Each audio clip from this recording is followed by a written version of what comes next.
It's there, but it's not playing. Oh my.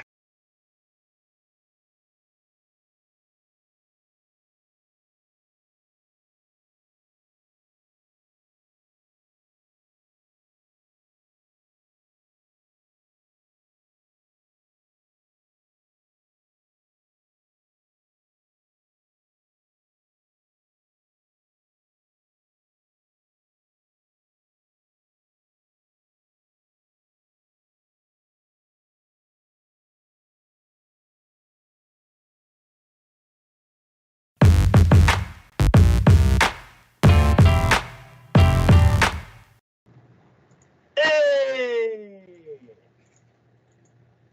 We are back. Indeed, we are. DK and Psycho Gamer from TacoYaki Anime. And welcome to Munchie Ketchup number 77. Good lord, we're getting up there, aren't we? We're gonna get to 100 before we know it. Yeah, I was thinking, I was like, maybe we should do something special for episode 100. I feel like we should. Yeah.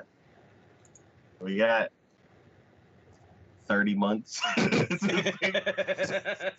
mean, we got a little bit of time. But yeah, it's been 2 weeks since we were supposed to record. Things happen, and yeah, we are here. In those 2 weeks, I listened to the Game Grumps play Doki Doki Literature Club. They did that a while back, didn't they? Yeah, they did that 2 years ago. Okay, I'm just making sure. I was like, I vaguely recall that being a thing back then, but I'm like, that was a while ago. Yeah, and like all the stuff that people kept saying, Monica this and Monica that, I'm like, I didn't get it. And there was like the Mambo number 5 song where it's like a little bit of Monica in my life, and then she kept saying Monica, da da da, Monica, da da da, and I'm like, now you understand, don't you? I was like, I get it now. Uh-huh. Monica's a little possessive. Yeah, that whole thing kind of put me in a weird mood. But I don't know. It was like one of those things where it's like I kind of crave horror every now and then, and it's like that put me in a weird spot. It wasn't like scary gonna die kind of horror. It was just like creepy, uncomfortable kind of horror. So I'm like, oh yeah, no, it's similar to freaking When They Cry, I feel like. yeah. Oh, that's the second thing. So yeah. So I don't know. It's like, yeah. And it's like I kind of hit my quota. I'm like, okay, cool, enough horror for me for a while. I'll be back in like a while when I need more horror. But I had the weirdest dream that I was in the world of Higurashi. Oh God, I'm It sorry. was like for like 5 minutes. You sure it wasn't a nightmare? Nothing really happened. Okay. Like, and I'm like, was it really Higurashi or was it like a blood moon kind of thing where it's like it's dark, it's nighttime, but the only light is tinted red. And it's like I felt like I was in Hinamizawa, I think that's the name of the city. And like it just felt like Higurashi. But I didn't meet anybody, I didn't talk to anybody. I was just kind of like walking down the road. And then I woke up and I'm like, probably for the best. I'm like, why am I walking down the road in the Higurashi world? That's weird. But yeah, part 2 of the remake is out. Season 2 of the remake is out, and I still need to get us set up on High Dive so we could watch that. But yeah, today we have 14 shows to talk about. It's probably gonna be a long one. I thought there was 15. I just put everything up. We missing one? If we are, I will duct tape and rubber band it in there. Sounds good. Sounds good. All right. First show we're gonna be talking about is there we go. Monkey Tashi no remake or remake Our Life. I just got done watching this one. It reminds me of Real Life. Okay. It's actually a time traveling show. And it's kind of like I had two choices at one point, and I'm gonna do a redo. I'm gonna take the other choice. The way that it kind of starts out is like depressing, and it like really, really hit home for me because so there was this one point where he was basically like doing basically an informal job interview. Basically, it was somebody who has the power to hire, and they came across him at one moment, and they kind of started talking about their job, and they're like, "Well, yeah, I'm looking for somebody who's like who can do design, they can edit video, and they can do some web design." And I'm like, "Oh, I can do all of that." And then the character was like, "Oh, I can do all of that." I'm like, "Hey, we're the same." so, so yeah, a lot of the stuff that he was going through is like I went through almost the same thing. So basically, the story starts out with the main guy who's in the back. He was working at one job, and thing like basically there was a huge layoff, and the company went out of business or something like that. So then he went back to stay with his mom, with his parents, and then he quickly gets another job. Or no, he goes to start interviewing, like getting the suit, carrying around the briefcase, going from one place to the other, and he gets a text back from one of them saying, "Good luck in your pursuit for employment," basically meaning no. Yeah. That sounds familiar. Yeah. That's the epitome of "we'll call you." Yeah.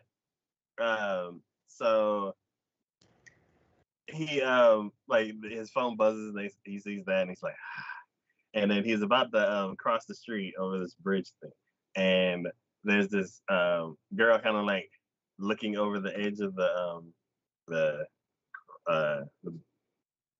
what is it, pedestrian bridge, and she's like taking her shoe off for some reason, and he's like, "Oh no, it's not worth it!" And he like runs over and like tackles her, and she's like, and they cut to them in the restaurant, and she's like, "Do I look suicidal to you?" And he's like, "I'm so sorry. You just looked really lonely, and I didn't know what was gonna happen." And she's like, "Yeah, I'm like upset about something at work." And then she goes into the whole explanation and basically hires him.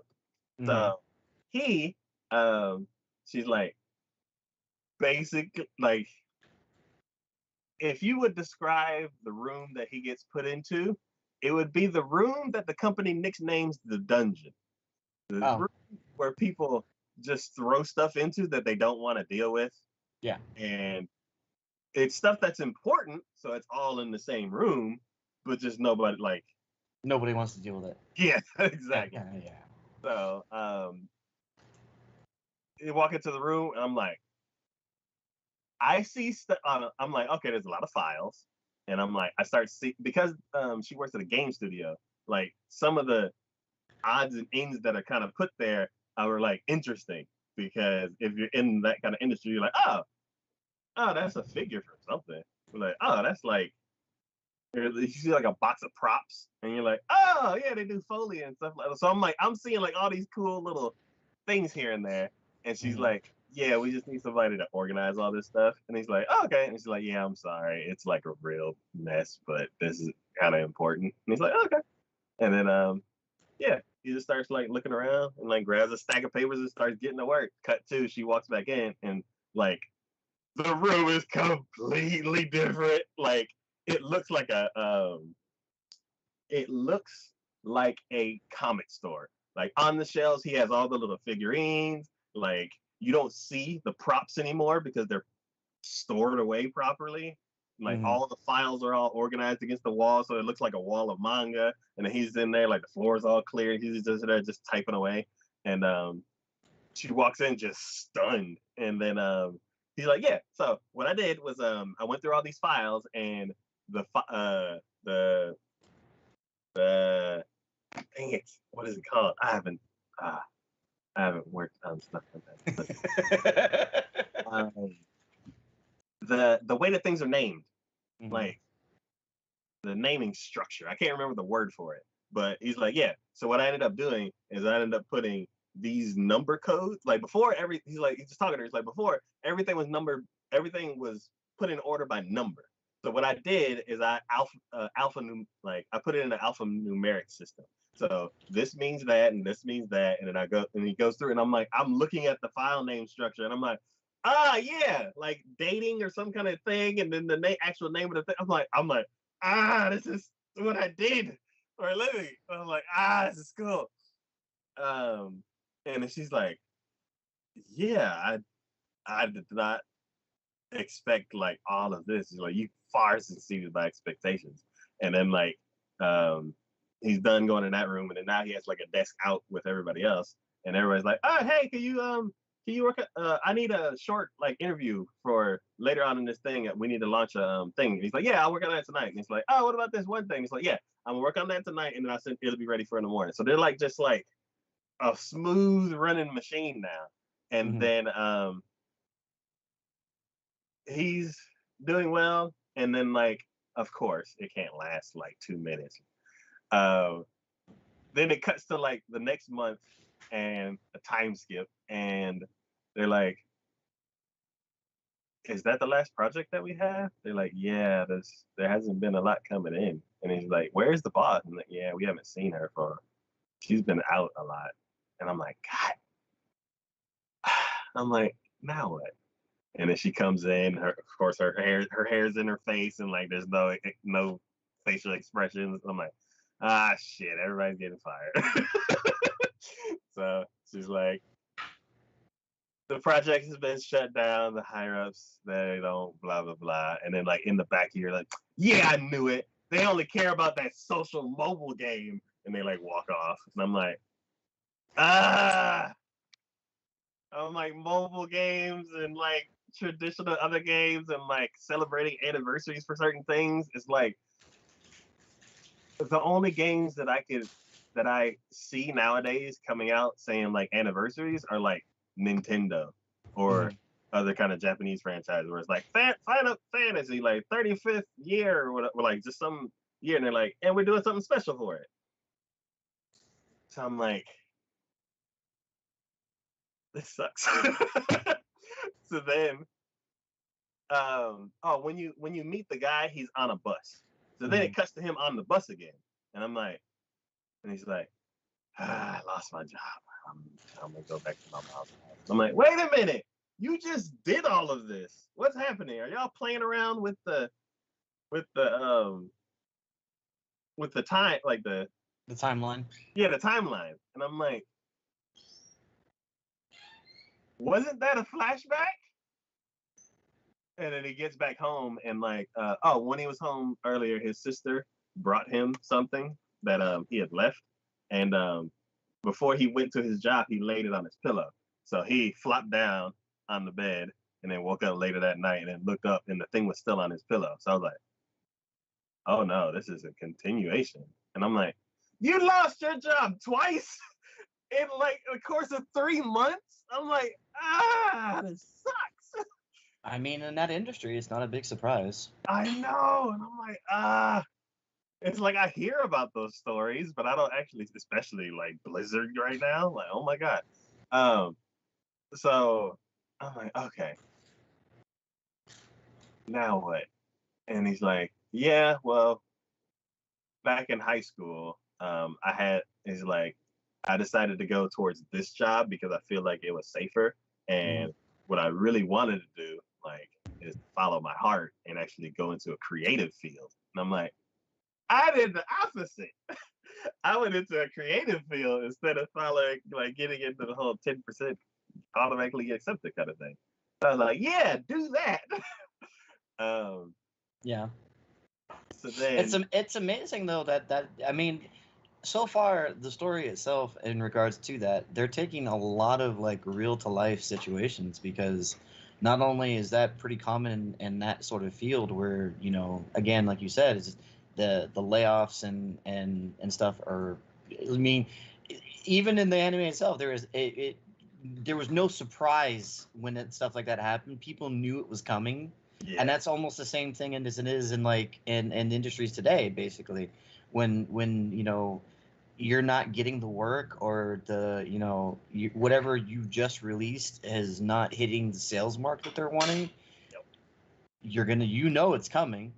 Um, and then yeah, just so many people I know when getting into fields like that are so focused on getting the safe route, as it were, as opposed to doing something that they actually love or feel for and enjoy, just because they don't, they're like, well, that might not make me the money that I want to make or whatever. And it's like, yeah, but you're going to enjoy it more, and you'll figure it out along the way. People get so like blinders on focus just for like the money aspect of it. And it's like, yeah, but are you going to be happy with it? yeah. So, I mean, this is about a slice of life that you could possibly make it. I mean, goddamn. So, Yeah. So he looks at the paper and he's like, yeah, I kind of wish I would have went towards like the design field, like a creative industry. And then he kind of like falls asleep, and then he wakes up, and his sister who had came over to give him that paper, mhm. um, she goes into the room in the morning to wake him up like he's about to go to school, and he's like, "Are you in the cosplay?" Because she's in her high school uniform, and she's Mhm. like, "What are you talking about?" And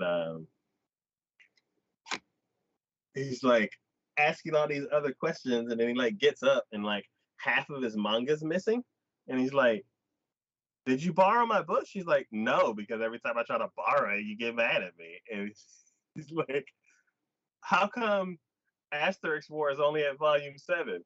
Or how come, and he starts naming all these shows I know. I'm like, I know all those shows. And he's like, how come this is only at volume 10?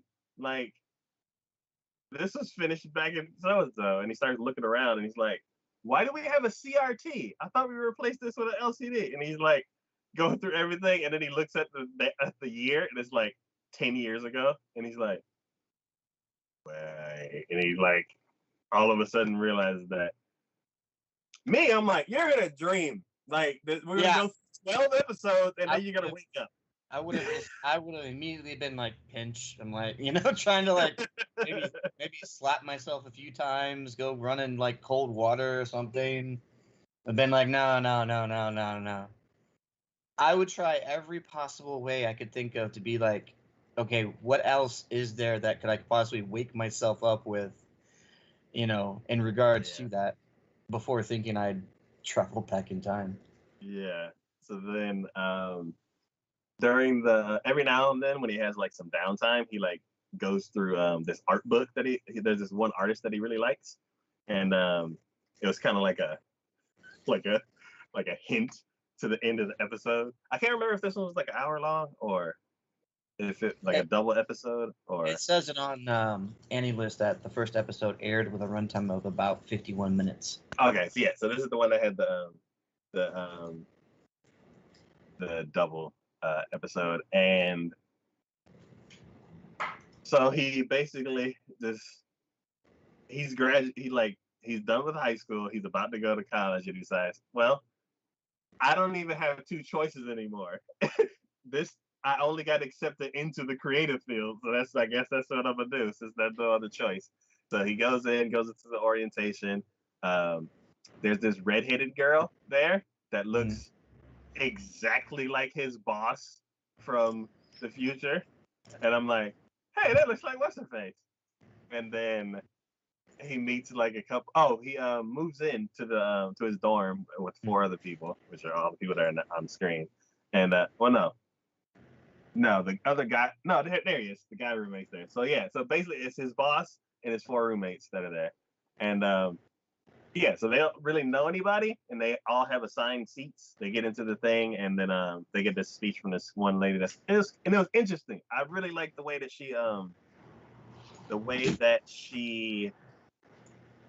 the message that she gave, because basically she was, and it was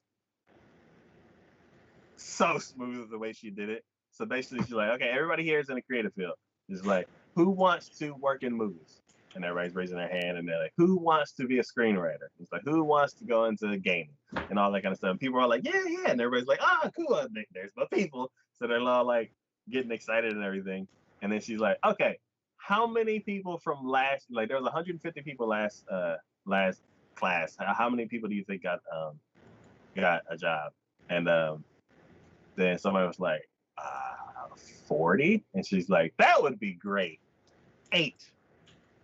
Oh, 8 wow. out of the 150 people got into the industry. And then I'm like, and then out of those 8, how many people just got laid off from the Yeah, job that they finally got?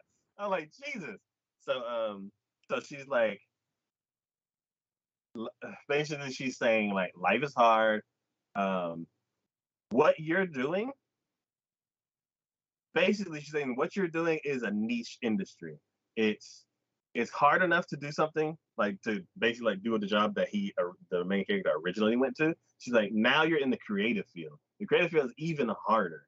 And basically what she's saying is you're going into this field because you like it. You get like a lot of people who are in this field are kind of like typically known as like outcasts, like otaku. And she's like, in order for you to be successful, you need to be the absolute best otaku out there. And I'm like, awesome. Because like when I was in school, it was a creative school. Everybody there was creative, but you could tell who was going to get a job. There were people whose talent was like off the charts, who you never saw talking about going to a party or going to hang out at somebody else's house. They just went to class, showed off their awesome artwork, and then went home to make more. Yeah. So that's their focus. So yeah. So I'm like, for her to say that, I'm like, it 100% describes those people, and I'm like, yes. Oh yeah. I mean, it's a drive. I mean, to be able to do the things like that and to succeed at it, you have to. What is it? There was an interview recently I ever saw where talking with a big movie star about getting into movies, and basically they said that, would you recommend, for others to do so? And he went, not if I would not, unless you have a need for it. That's how deep your passion has to be, is like you feel like you have something to show and to prove to the world out there. Like if you don't get this idea out of your head and be able to do, you'll feel bad about it. Like it's that much of a driving force that you need behind it in order to make it succeed, because otherwise you never will. Because that industry, even something like that, it'll bring you down. Yeah. Yeah, the level of competition that's out there is yeah, it's immense. Which so I'm really glad that was the way that they approached that, because again, that is really true to life. Yeah. In so many ways. So. So yeah. To kind of set the mood on like how this story is gonna play out. Is basically he after the speech and everything, everybody goes off to either class or their dorms and all that kind of stuff, and um, the redhead girl walks up the stairs and drops her ID, and then he picks it up and recognizes the name, and he's like, "Oh, so it is his old boss." Yeah, and he's like, "Hey, boss." She's like, "What are you talking about? I'm not the like president of a club or anything." He's like, "Why are you calling me boss?" And he's like, "Oh, sorry." And then he like hands it to her, and he's like shocked that it's her. And then he goes, meets up with this other roommates, and they eat lunch, have a weird conversation, and then the two, they go off to do something, a class or something like that, and then the main character and the girl in the front end up going. Oh no, they go to a mixer. It's like everybody just. It's like a big picnic with a bunch of people, and they're just chilling. And the girl falls asleep, so he ends up carrying her home. And then when they get to the house, she's like, "I'm gonna go to bed." So that she gets up, goes into her room, and then he kind of like chills. And then he realizes that she forgot something downstairs, and he carries it up to her, and he's like, "Hey, are you asleep?" Because he hears noise, so he knows that she's not asleep, even though she said she was. And then he like goes to peek to try to like give her thing back, and then you see the cover of his favorite art book on her screen, and I'm like, his roommate is his favorite artist. His boss is his classmate.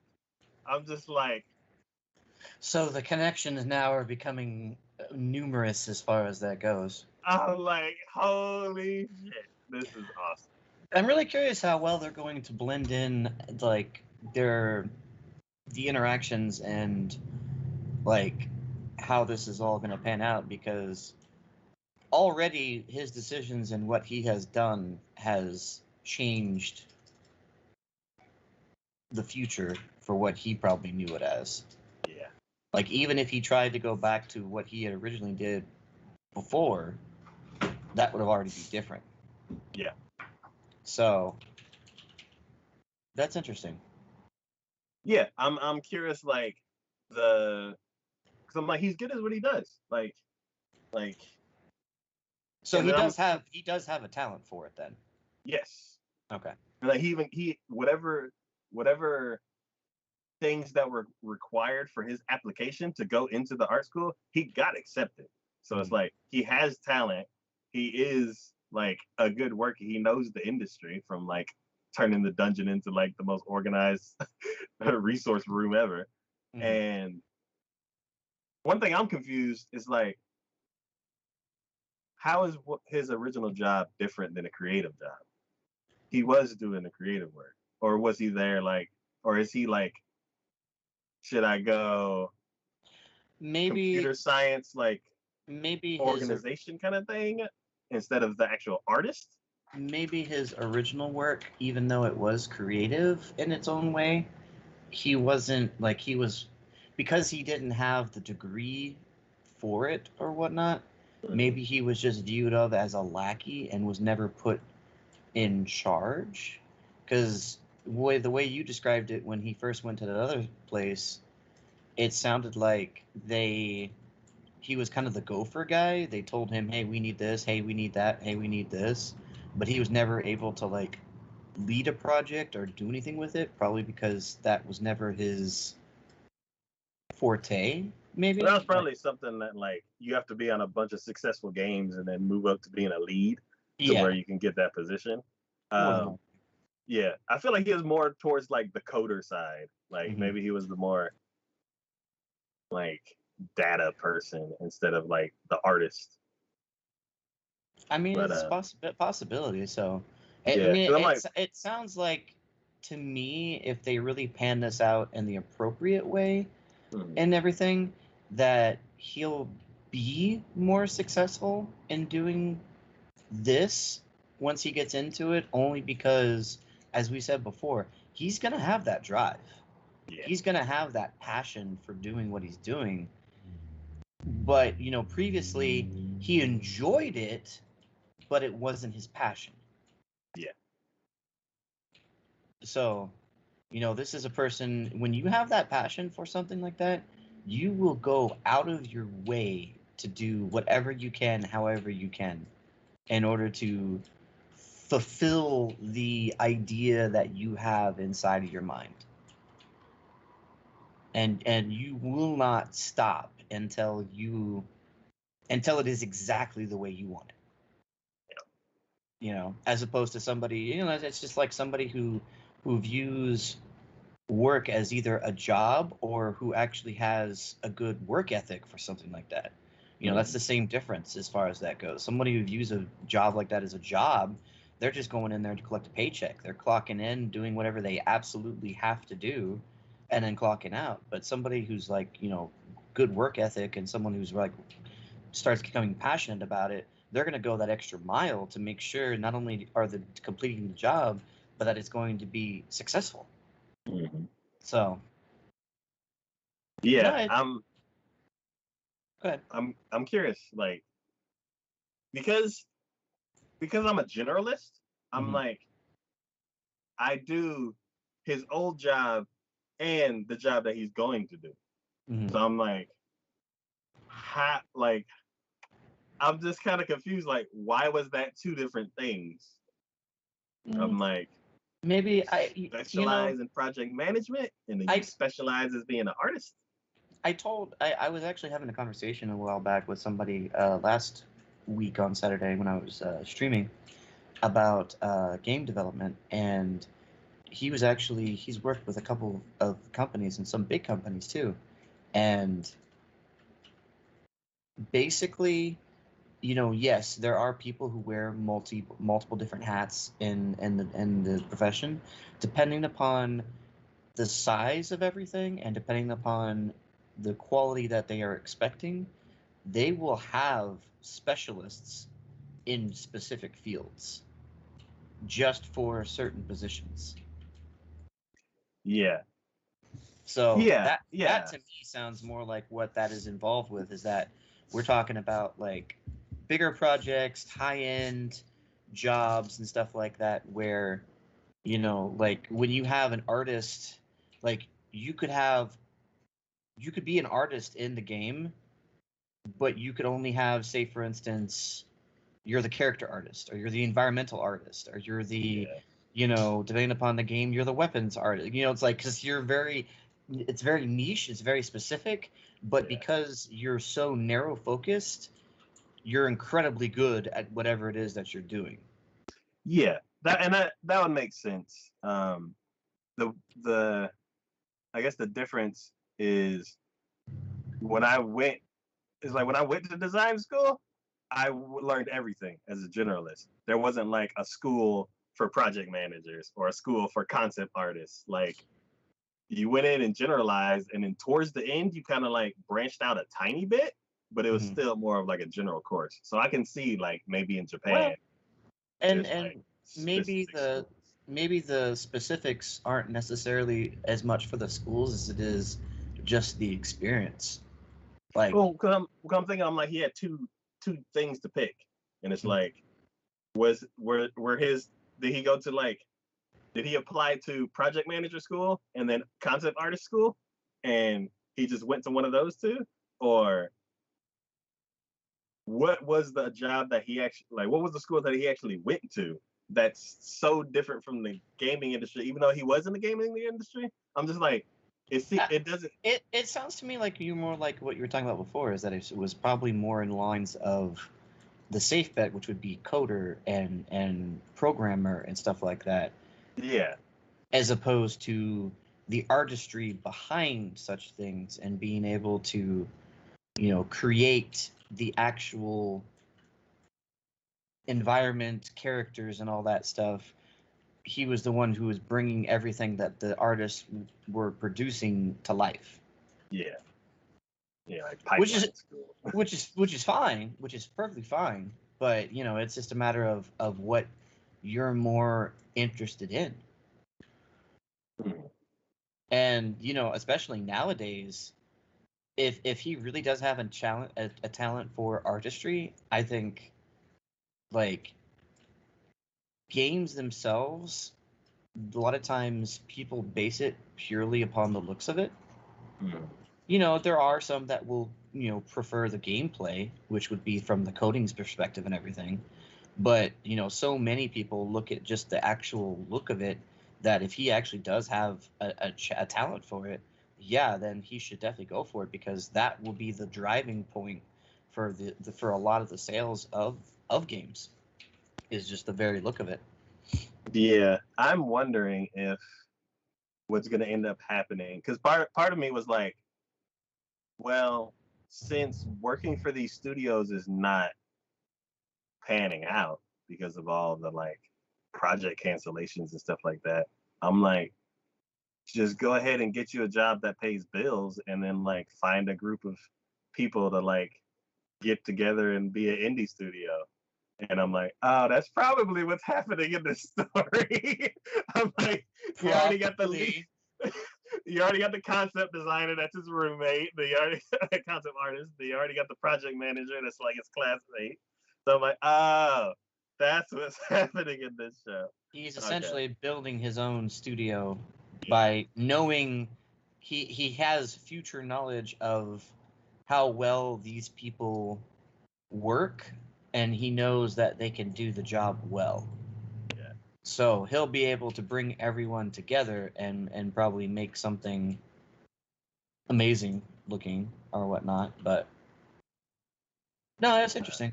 I'd be curious to see. See, this is one of those where yes, the journey is important, but it's more like you already kind of see where the road's going to take them, Mhm. and you're just wanting to see the end result. Yeah. You know what I mean? I mean, it's not necessarily saying that the journey itself will be bad, because it won't, but it's more saying that like I don't know.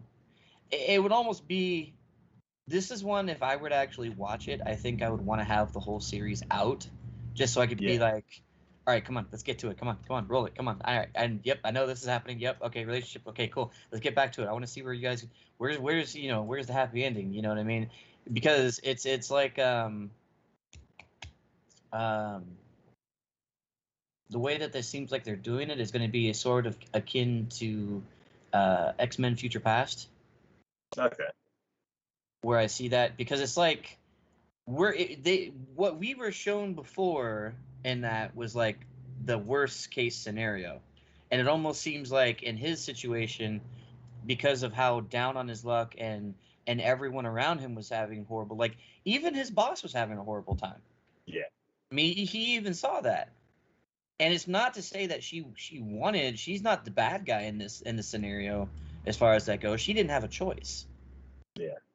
It's So like everybody understood that. They're like, yeah, yeah, the company wants to do the social game. yeah. So it's just like I have this feeling. It's like we know if he's gonna have to work for it, but if he can bring them together and get them focused on a job and get it done and published and out there, like they're going to be successful, and they're going to make and create great things. So it's like you almost just be like you're going to see a lot of downfall and a lot of like, oh, this, there's an issue, there's a problem, somebody has to do this, somebody has to do that, but then you're like, come on, I know it's going to happen, just show it, just freaking show it, we want to see it, we want to see when they're like, we know the struggles they're going through, but they're going to make it, it's going to be great, let's get to that point. Yeah. So yeah, I have this feeling like if I were to sit down and watch this, I would just be yelling at the screen every time the episode came to an end, being like, "No, we're gonna get through this. Let's keep going." God, next episode. Yeah. So Yeah. I was very close to not checking this one out, but with the extra time we got, I'm glad I did because This hits home very, very much. It's interesting. The next show we're gonna be talking about is Battle in 5 Seconds After Meeting, or Dead 5 Bio de Battle. So did you check this one out, or is it just me? I didn't get this one. Okay.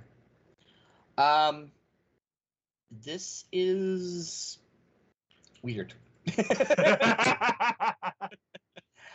It's not bad by any stretch of the means. I've only watched the first episode of this one, but so everything, like, you kind of get thrown into the world and everything going on from the get-go. So it's one of those situations where it's like the main character doesn't really know what's going on, so you as the audience doesn't really know what's going on. So the main character, Akira, he loves games. Loves nothing more than games. But he's also brilliant in his own right. Like, he never studies. Whenever he's at school, he's usually playing the handheld game. But he aces all of his tests. He's like the top scorer. It's like he is the epitome of if kids understood the fact that, like, I can learn everything I need to know, and school itself is not as important in a way if I just apply myself to doing the things that I can do and just gain the understanding and the knowledge.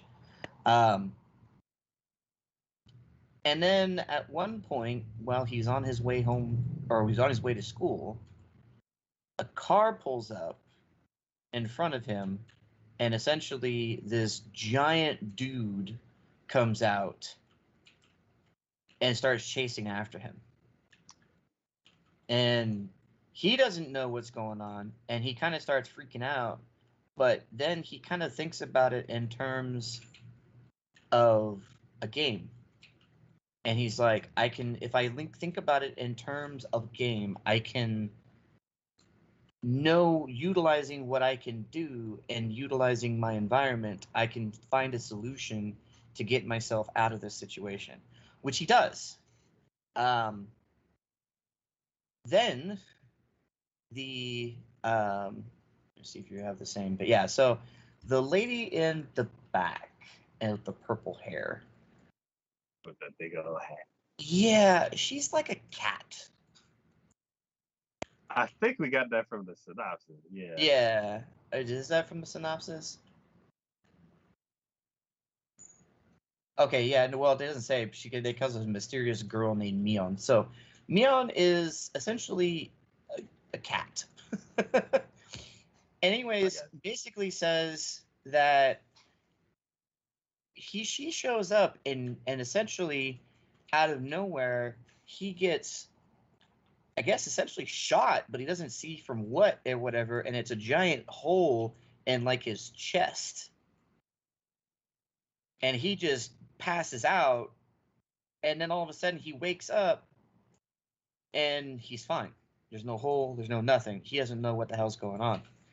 And then she shows up and says, "Congratulations, each one of you," because now he's in a room full of other people. And she's like, "Each one of you have been selected to help us in this, I guess, for lack of a better word, experiment."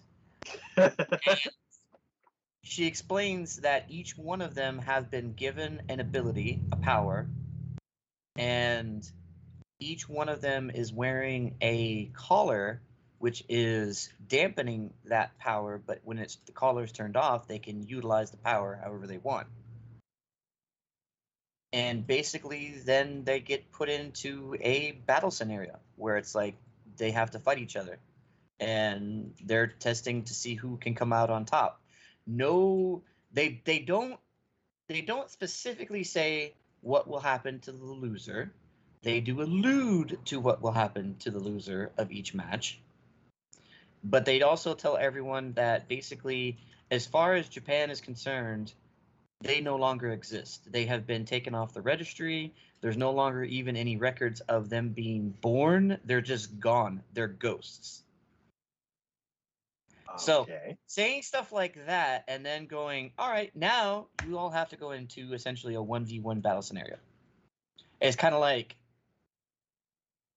I wonder what's going to happen to the loser of this situation.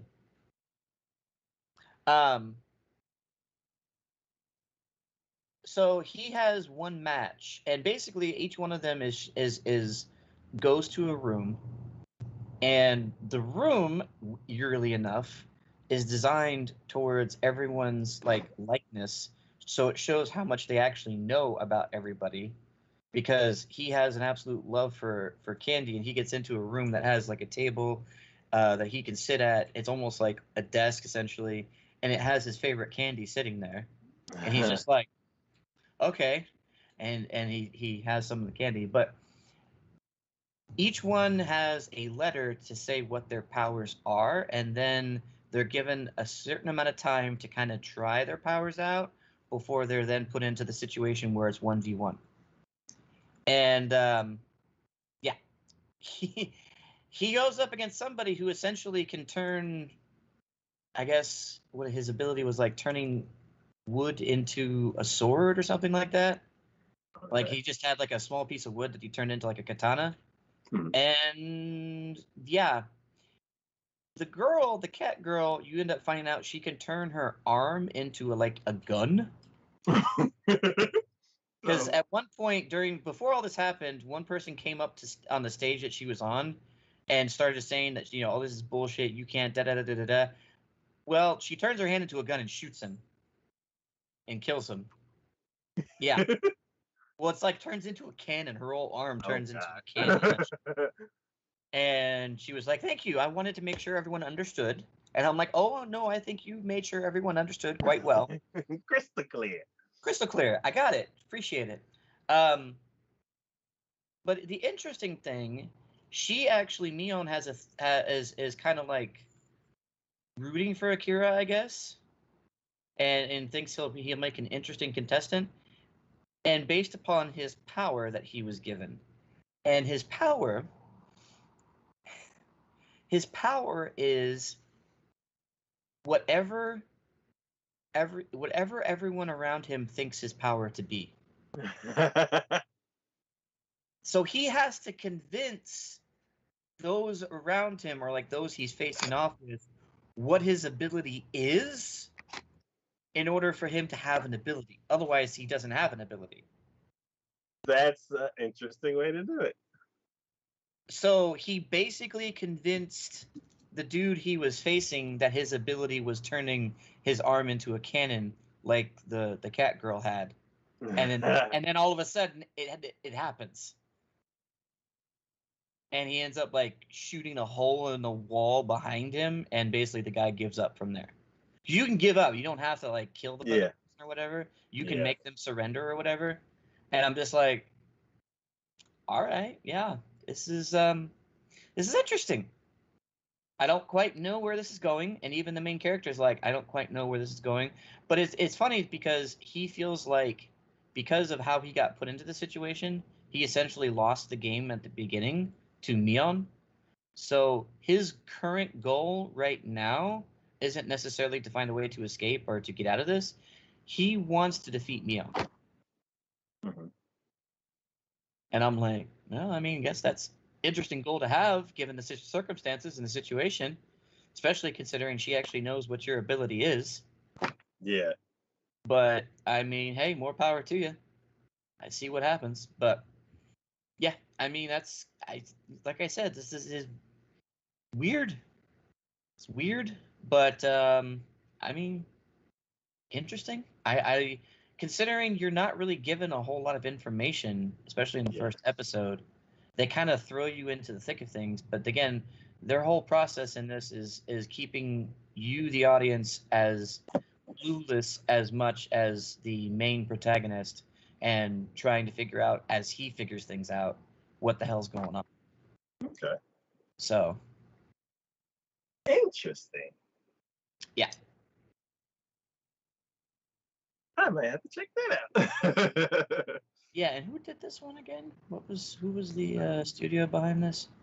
Oh, it's a dual one. That's right. This is the one that was Vega Entertainment and Synergy SP. Okay. Which neither one of them are. Yeah, neither one of them are very don't have a lot under their belt, I guess you could say. Okay. One thing I don't know if we had said it before, but this show reminds me of that other show where people had powers, and there's this blonde girl wearing red that had chains with the little blades at the end of them. I'm trying to remember. I don't recall. And then his power was like he can make guns or something, or he could duplicate stuff. I probably know it, but I can't think of it off the top of my head. Yeah. So I'm just like, another battle royale series with a blonde girl wearing red, and the blonde girl had two pigtails, and a red dress. But yeah, but yeah, I'm gonna have to check this one out. It's weird. It's weird. I mean, just so you know, going into it, it's not bad. I mean, by any stretch of the means, it's just definitely. I mean, yeah, like you said, there's one other one that's similar to it, but this definitely seems like a genre, if you will, that's not many go into it. Like this isn't like a common thing. So when it does happen, it's very much like, okay, you're like, what the hell? Yeah, yeah, because I know as far as battle royale type of shows come along, we tend to like make it to the end of them. And I'm curious if this is gonna be one of those ones that like is good enough. I mean, like, I'll definitely try. I'll definitely try. Yeah, because the everybody clap your hands one, I'm like that one we went way off, and then the other one that we I think I finished that one actually. Yeah, we both finished that one, and then we went into each of the characters because everything was crazy. Oh yeah, that one was nuts. But see, that one was interesting because the characters were by themselves interesting. Yeah. So I'm curious if they're gonna like in the next episode or two develop them or give enough interest to where we'll hang on. Maybe. And this will be another battle royale show that we actually get to the end of. Yeah, possible. But yeah, I'll check it out. All right, the next show I'm ready to talk about is My Hero Academia season 5. Oh boy. Yeah, I don't know where if you can do anything about this because this is I feel like we could probably talk forever about this one. Yeah, we ended up talking about what happened for like up until the halfway point, and then I don't think I've gotten back to it since. So I don't remember like what they're starting to like talk about. So I know that they're going into the individual training. At this point, the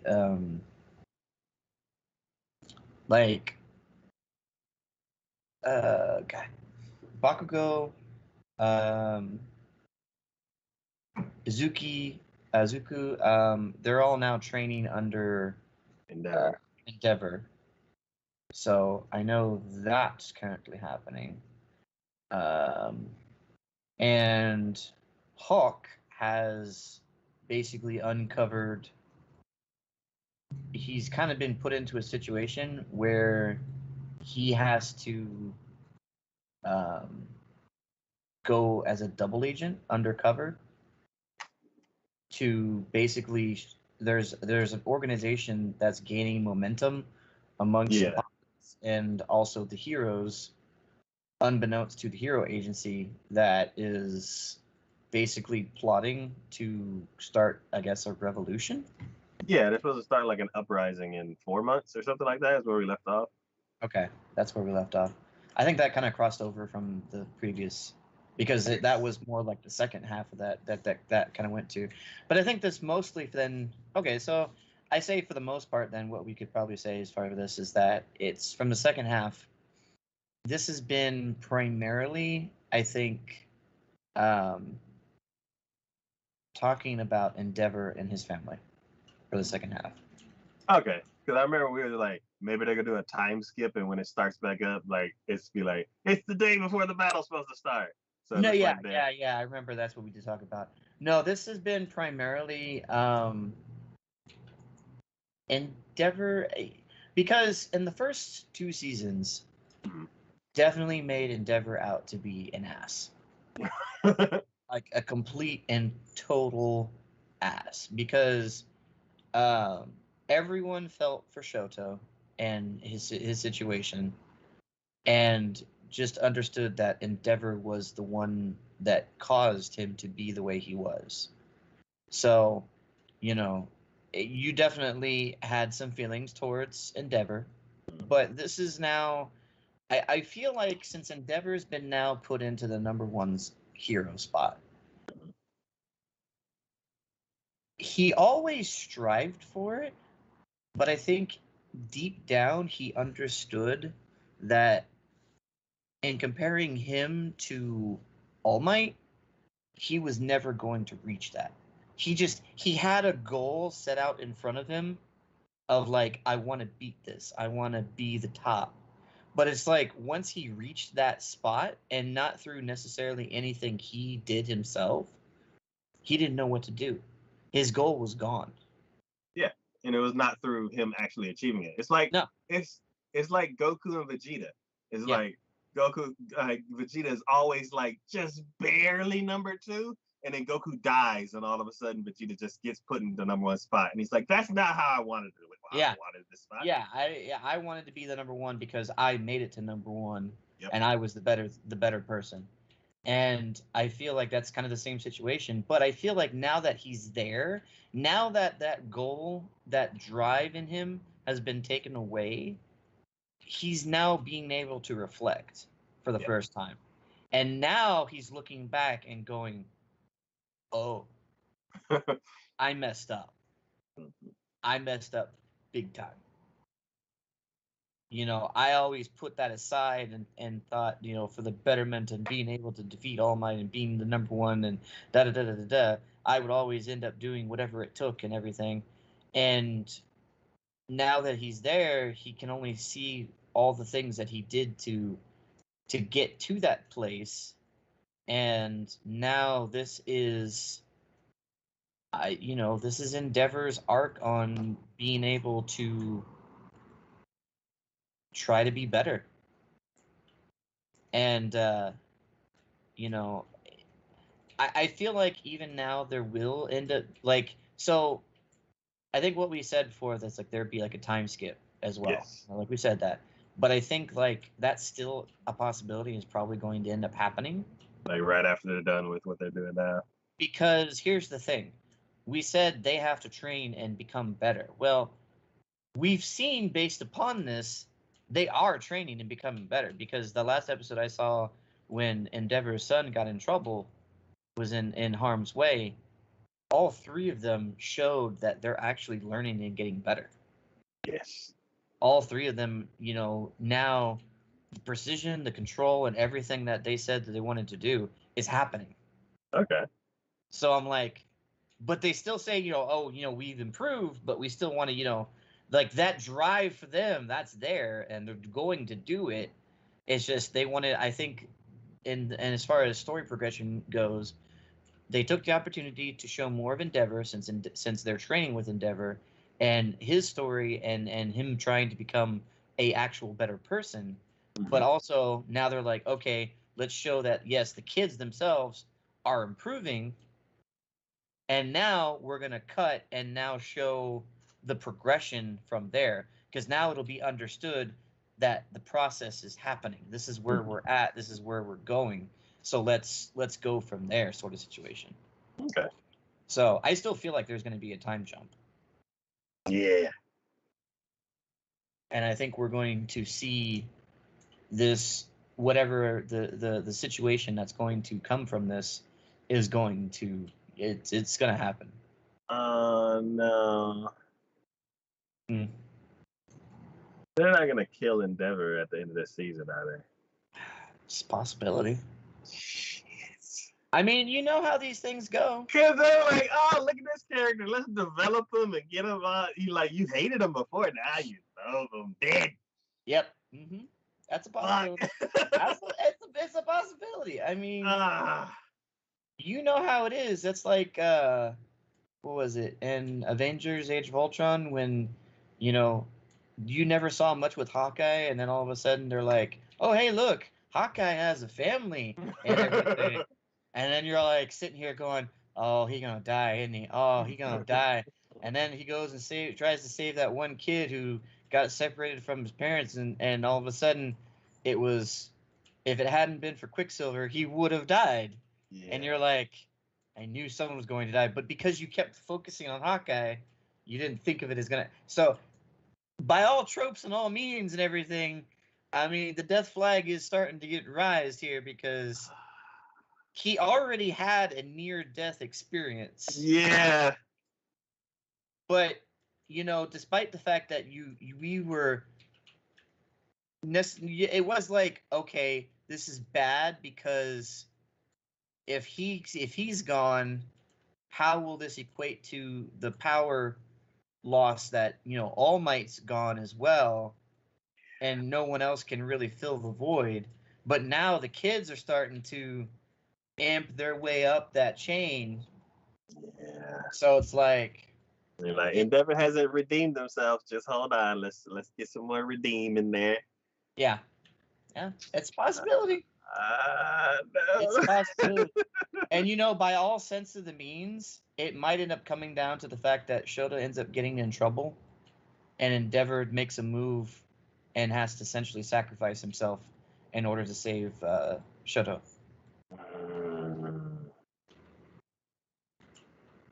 Oh man. And that will be the last turning point for where Shota actually is able to forgive him.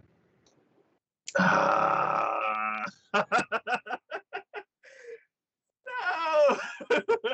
It came close already once. It's the signs are there. The signs are there. So then his brother and sister haven't fully forgiven him yet, especially the older brother. yeah. It's gonna suck. Mm-hmm. We'll see. Mm-hmm. Man.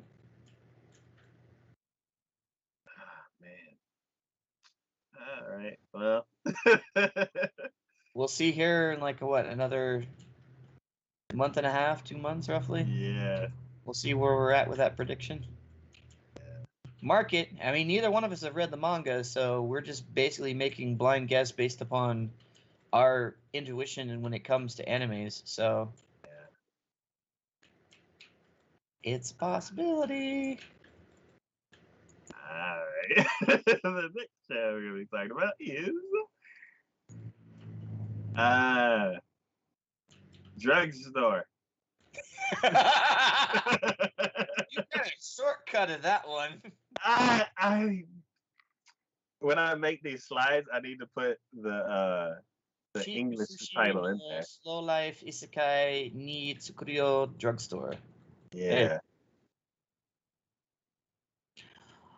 You just watched the first episode of this one, right? Yeah. After yesterday when it was mentioned, I was like, maybe I can check that one out. And oh god, yeah, it was exactly as you said. Yeah. I'm about to say, do you see what I said? Am I meant about it being for kids essentially? It is such a kids show. I have not watched Super duper cutesy.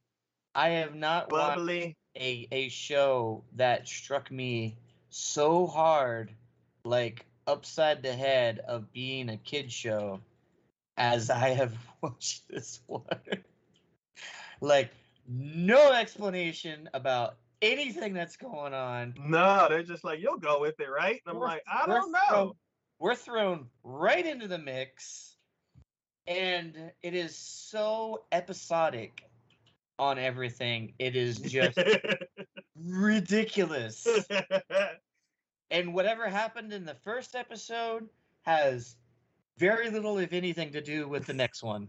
We're just steamrolling through and doing, and yeah, I'm just like, oh my god. I am, yeah.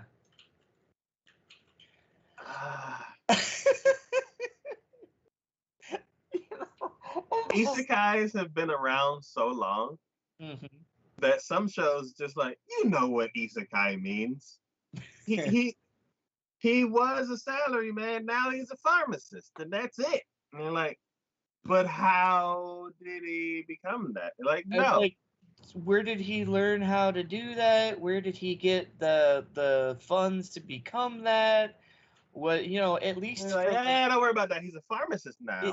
And I'm like, I can tell he's in a pharmacy and he owns it. Yes, I understand that. At least for like Seijo no Mariko, like she became in this world as a saint, so you know she had some powers, but she, you know, they were surprised about how much she knew about herbs and plants and stuff, but she said, and this is all you needed, she said, oh, herbology was my hobby. And I'm like, oh, well, here you go. That's the reason why she knows about plants and herbs and stuff and what they can do. And, you know, she cooked for herself. So you knew I knew how to use what herbs for this or this, you know. So you're like, awesome. This one, you're like, he's like throwing stuff together. And I'm like, he was a salary man. How does he? Yeah. And it's like salary man just means he had a job. That's all that means. Exactly. I'm like, what kind of job? Was he a pharmacist before? Did he work at a movie theater? What was his job before? Yeah, and the fact that like we're introduced to the characters and we're like, and she's a ghost that lives here, and I'm like, why is she a ghost that lives here? Where did she come from? Where is, like, how did she die? Why is she a ghost? Why does she keep going up to the roof? How come she can interact with the physical things? And people see her, like, I'm confused. Like, we got a little bit of an explanation about the dog girl. Yeah. Wolf girl. But even then, that was like, he found her on the side of the road. And it was like, oh my God, are you okay? I'm like, yeah, what happened to her? Yeah. Like, she was hurt, and now she's not hurt, and she likes him. And we're like, oh my God. And it's like, I see where, like, when I'm like, yeah, it's some girls and they go to a lake and they eat ramen and hang out. And you're like, what else? This show is giving me that. And I'm like, they're not telling me anything. And the problem is, I already know this show is not going to go anywhere. Anywhere. We're never going to have like an overarching problem. We're never going to have like, it is literally going to be just as from the first episode to the last episode, there's going to be no difference. It is going to be episodic. It is going to be, oh, this person has a problem, and Mr. Johnny on the spot with what do they call that? Where you have like the fix, basically. I forget what the terminology for that is. Like, oh, like, you know, Chekhov's gun solution is be like, well, he's got the solution. Here you go. He knows what to do. We don't know how he knows what to do or why he's so like. What the hell was he? Was he like a chemical expert or something like that? Yeah. And I'm like, oh my God, I can't. In the first episode, you got Crazy Girl, and she was running around with a knife trying to stab people. And I'm like, whoa, calm down. And the guy's like explaining, it's like, and then she can't sleep, and then like she's like chasing me around. It's like I bump into this girl, she's trying to stab her, and I'm like, I walk over here, and she's trying to go crazy. She's like walking around like a gangster, and she's like just being all weird. And he's like, have her drink this, and he's like, okay, just doesn't know what it is or anything. And then he's like, it worked. And he's like, yeah, with some tea. And I'm like, tea? And he's like, yeah. You said she couldn't sleep at night. So I got her some sleepy time tea. It's because she was stressed. And I'm like, how did you get she was stressed and couldn't sleep and therefore was becoming manic? Like, I've had times when I couldn't sleep. That doesn't mean I'm gonna go on a freaking like murderistic almost killing spree every 5 seconds. No. Where the hell did you even like? I'm like, oh god, dude, why? At least if someone from an isekai goes from our world to another world, and when they're able to utilize the knowledge that they have from our world in a way that the other world doesn't expect, I'm like, I gotcha. Cool. You know what? It makes sense. I can see the correlation, the solution. If I was in that situation, I would have been like, having knowledge of their world and our world. Yeah, I could see that happen. I could probably come up with that solution myself. I have no idea where the hell he's getting these solutions Yeah. from. I would never have come up with these sort of responses. Yeah. Like even with the animal doctor guy, I was like, oh, she needs horseshoes. And we're like, oh, that makes sense. Yeah, yeah. Like, she needs some tea. I'm like, what? To stop her from stabbing people? Some tea. Okay.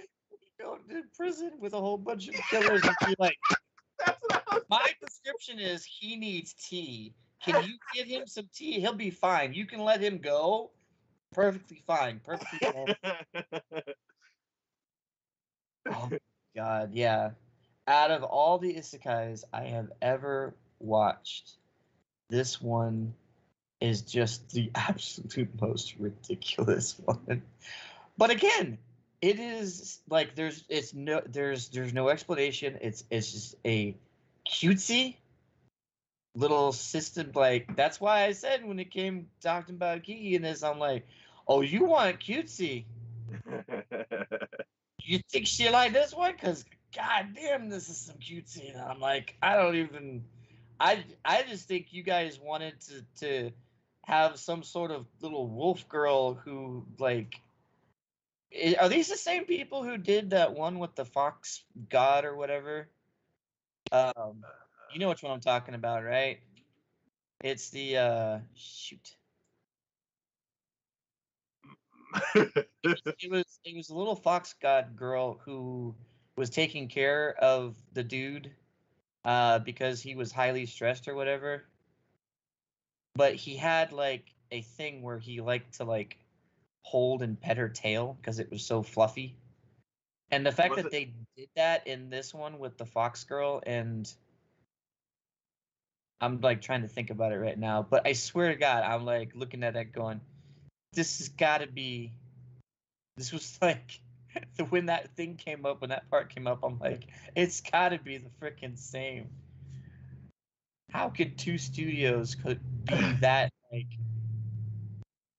Yeah, I don't know. I can't find it, but either way, I'm just like, this is so ridiculous. As soon as you said a tail, it reminded me, like, she had the like cutest ugly sneeze I've seen in a show.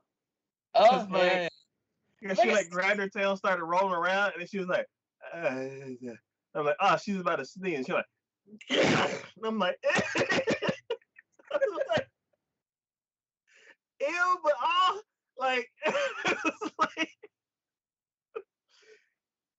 yeah. Um, this show's adorable. If you need something, if you want like some dessert after like a sad show or like a stressful show, like this is perfect. You don't have to think about nothing. The helpful fox Cinco-san. Okay. That's the one I was thinking of. Oh, that show. Yeah. Yeah, I young. was thinking of the show, it had the Fox God lady and like the merchant, Oh yeah. and I No, was this like, that can't. I was like, that can't young be it. salaryman with a very unhappy and stressful life, almost entirely occupied by his job at the company for which he works. One night, after yet another day spent overworking, the moment he opens the door to his home, he finds a seemingly young fox girl with fox ears and a tail cooking dinner for him. Her name is Sekino, 800-year-old fox demigod. Senko has been sent to Earth from the spirit world to relieve Kuroto from his unhappy life and help him find happiness.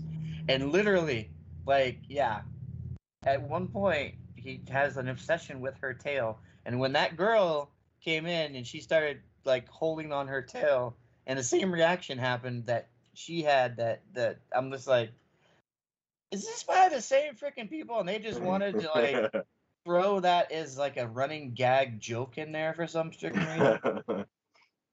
They're like, guys, watch this, we totally do this. But no, it doesn't look like it's the same people. Yeah. So yeah, super cute show. Kiki, you should watch this one. Super freaking just utterly, like, that's why I said it's like cavity inducing because it's so sugary sweet.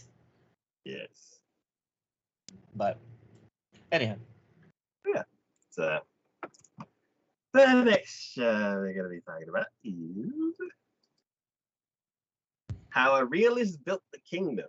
Genjitsu Shuji Yusha no Okoku Saikenki. um now, how many episodes did you watch of this? Just first? I think you told me to watch 3, so I think I watched 3. You watched three? Yeah. I mean, it's not by any stretch of the means, I will say, it is not like the absolute most wonderful, fantasy anime out there in the world. But I find it absolutely fascinating and interesting. Because here's a person in the exact opposite of what we just talked about, who was taking his knowledge of everything he had in our world and applying it to this new world he finds himself in a very real way. Yes. And to further to further diverge themselves away from the trope that is this sort of thing, for a person who gets sent to another world, who always ends up being the hero to defeat the evil demon lord, which there are demons in this world and everything that are causing problems, which is the whole reason why he was summoned. Yep. Instead, he was given the kingdom. Yeah. You're just like, even he was just like, wait, what? I'm sorry, what? But like, as weird as that is, the way that they set that up actually makes sense. Yeah. It's like, so we're not on the front lines, so the demons aren't eating our people, right? And they're like, no. And they're like, no, but we got to give them a lot of money. And he's like, for what? And he's like, for this and for that. And he's like, okay. How about we do something else? How about we do this instead? How about we do that instead? And he's like, all this stuff that's just sitting around not doing anything, let's either sell it or put it like lock it away. Like let's stop wasting time and money. And all these people who are like embezzling money, nah, no more. And I'm like, I didn't even think about like people knowing that the king is lax and like they could just see all these loopholes and just like pocketed all this money. Oh yeah. And I'm like, very cool. Yeah, no, approach. This is such an interesting and unique approach to a this sort of genre, and I'm always curious to see where it's going to go. My question is like, the king sees that he is not fit to like manage the kingdom as the guy is, so he kind of just abdicated the throne. But then I'm like, well, since you're not good at doing your former job, what are you going to be doing now? He's like, oh no, I'm just gonna lay in my bed all day. Well, so here's the thing. I don't know if it came up later on or something like that, but you end up finding out that he was not the king by birth.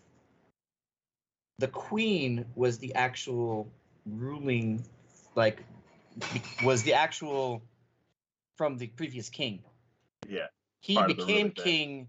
He bloodline. became king by marrying the queen.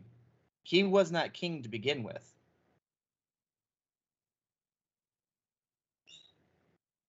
So the queen, technically speaking, was the one who held the power.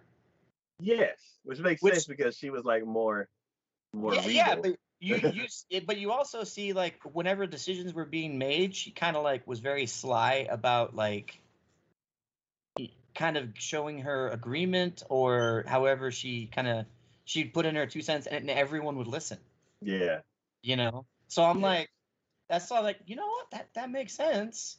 And it's not like the first time we've ever seen where the queen was the real powerhouse behind everything, because yeah, think about Shield Hero. The queen was the real powerhouse behind that. The king only was king because he married the queen. yeah. And obviously, he was also not fit to be king just as much as this guy was, but he at least understood that. And, there could have been a conversation between the king and the queen where the queen kind of slyly kind of inputted into his head of being like, look, obviously, you're not doing great, and this is not doing well for the kingdom. Obviously, from what he's already done and said, he could do it better.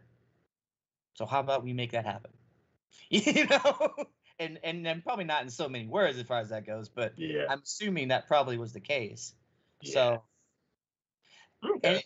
it's just the way that he handles things, and obviously he is in his own right, because he is a realist as much as he says he is, and it's very true. I've never before seen someone who proclaimed themselves being a realist show so much of the fact that they are in fact that way, as he has proven himself to be. Um, but, like, he's taking cues from our world where he gathered the people around him because of the fact that he understood that the people that the previous king had underneath him were not talented enough in their own right to be able to hold the positions that they did. So he called upon the talents of others and said, if you Yes. have a talent, come to me. Yeah. And it's like, even if you don't even think it's a talent, if you think you got something, let's If you check that. think you're the top of whatever talent you hold, come to me. We'll find a place for you. And that's that. Looking at that when he did that, I'm like, that is actually brilliant, because you will have the undefined, the undeniable top tier of whatever it is that you're looking for. And even if you didn't know you were looking for it, you're still going to have the best of the best underneath you, which is what you want as a leader. You want to have the best of the best. Yeah. So I from the get go, after that first episode I watched, I'm like, this is freaking, like, it has the fantasy elements to it and stuff like that, but as far as being unique in its own right, this is like top tier for me. Yeah. So Um, I do like the whole, I guess, the approach that, I guess, the position that the princess is in, at least in the first 3 episodes, is basically she was out in the front lines or out taking care of business, and mhm. then she heard news that she got like married off to some guy, and the king and the king, and there's a new king, and she's like, "Oh God, what did Dad do now?" And she Yeah, just like ran back home, and then he's like, she goes to meet him, and she knows who he is, but he doesn't really know who she is, and like he's like, "Okay, yeah, I'm gonna need you to like take care of that paperwork over there." She's like, "What?" oh, your help here, let's get you, yeah, you can go over here, start working on this. And um then like after a little while later, you cut back to them, and everybody's just working. I'm like, wow, they get a lot of stuff done. and it's funny to me too, because, like, there was obviously the whole, you could have fallen on that trope of relationships and everything like that. But from the get-go, he's just like, oh no, you don't have to worry about that. I don't care about that. Like your father and mother pushed that on me, but no, don't worry about that. And I think that I'm like, you know what? Honestly, if we were thinking in realism terms, if I was put in that situation too, I'd be the same way. Like, no, don't worry about that. Because I'd be he's like, like, we got more important stuff to do one, right we have now. more important stuff to do, and two, I would never like if someone who like obviously in other parts of the world today there are places that do arranged marriages still and stuff like that, which is what she was kind of resigning herself to. But being as where he was from, and yes, I do know there are still some arranged marriages that do happen in Japan. It is progressive enough to where though that isn't as common as it used to be. And I think that given his situation, he would have probably been just like the rest of us and have been like, I don't agree to that. There should be no. Why would someone be arranged to marriage? No. So, given that situation, he would look at it and go, no, I'm not going to force you to just because I'm now been put into this position against my will, essentially, becoming Yeah, king. yeah, especially because the situation that he came from, where it's like basically the his whole family passed, and like one of the last things that his grandfather said to him was like to like was this the show where he's like make sure you find a family and like that kind of thing, Mhm.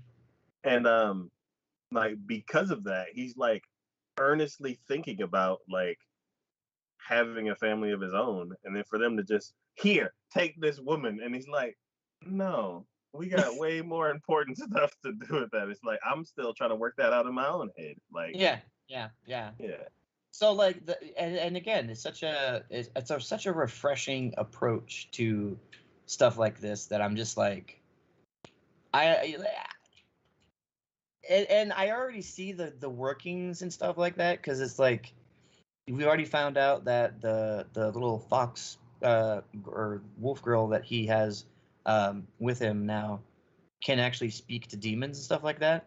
So I honestly feel like there's going to be like I think he's going to end up like brokering peace and stuff like that. Like he's going to end up like there's going to be a solution that he is going to end up figuring out where like because it's like he already has demi-humans. He already has demi-humans with him and he treats them better than most other people treat demi-humans and stuff like that. I'm like Uh, oh, he's going to see all the problems this world has and is more than likely going to come up with a freaking solution to them. yeah, he'll be like, this whole war is up because of a misunderstanding. Here's the solution for it, and other kingdoms are like, no, we make our money because of war. Now we're Yeah, your enemy. I'm like, yeah. no,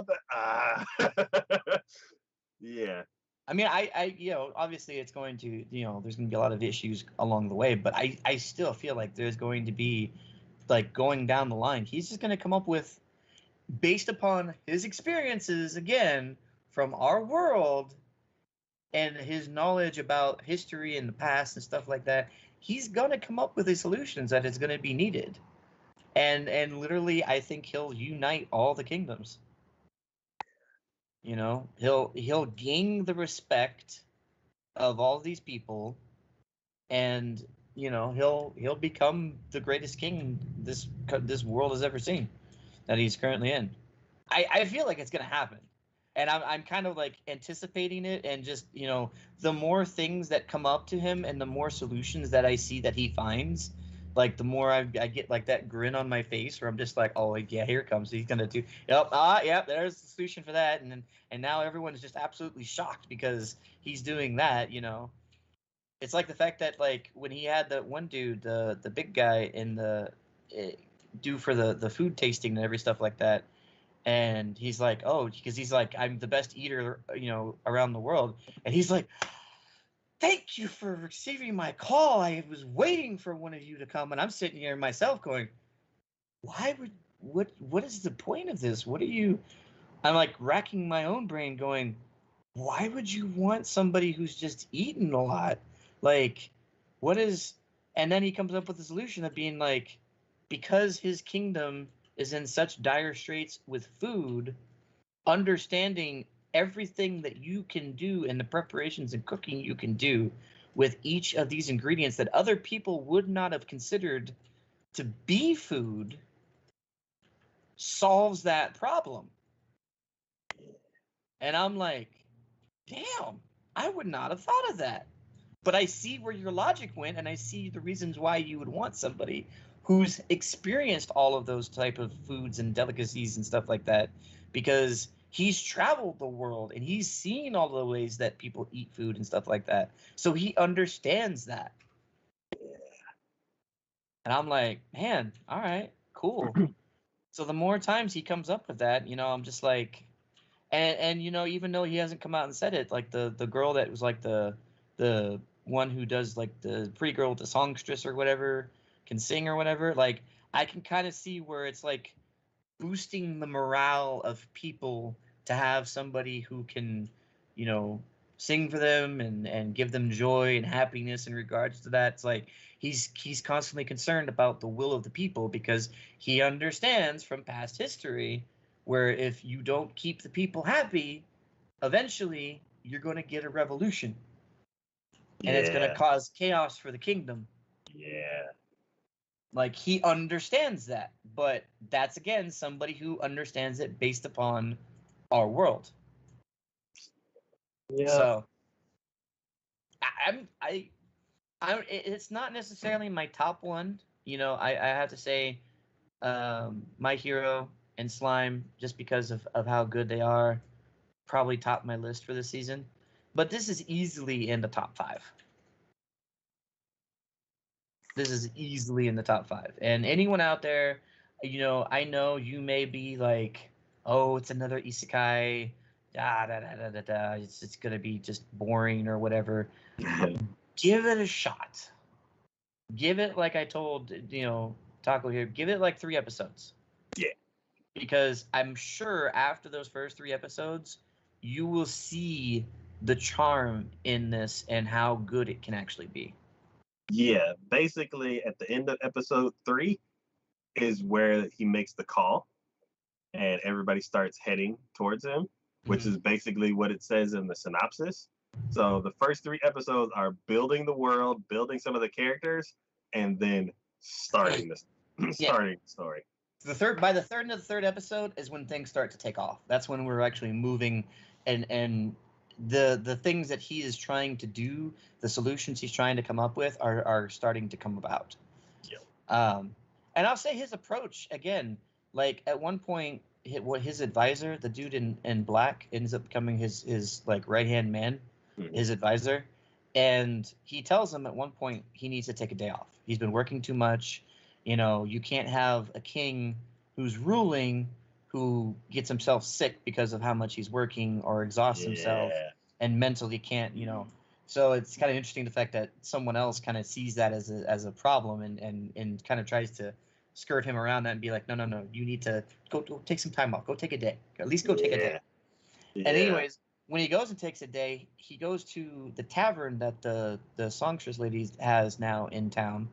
And he ends up overhearing a conversation from from 2 military people, basically talking about how the 3 dukes that are kind of the checking point for the king of this kingdom are not being very cooperative with the king, the new king, and the one military dude is wanting to defect, essentially, and go to one of the dukes.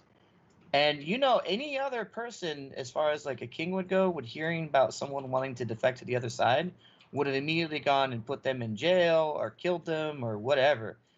He actually puts it to him and goes, because the person he was talking with was like, she was a sorceress, and he ends up finding out one of his childhood friends, and he looks at her, and when he gets him into the throne room, and goes, "You're gonna stay? What is your intention?" And she goes, "I intend to stay with the kingdom. I intend to stay here with you." And he goes, "And you still intend on going to join one of the dukes, correct?"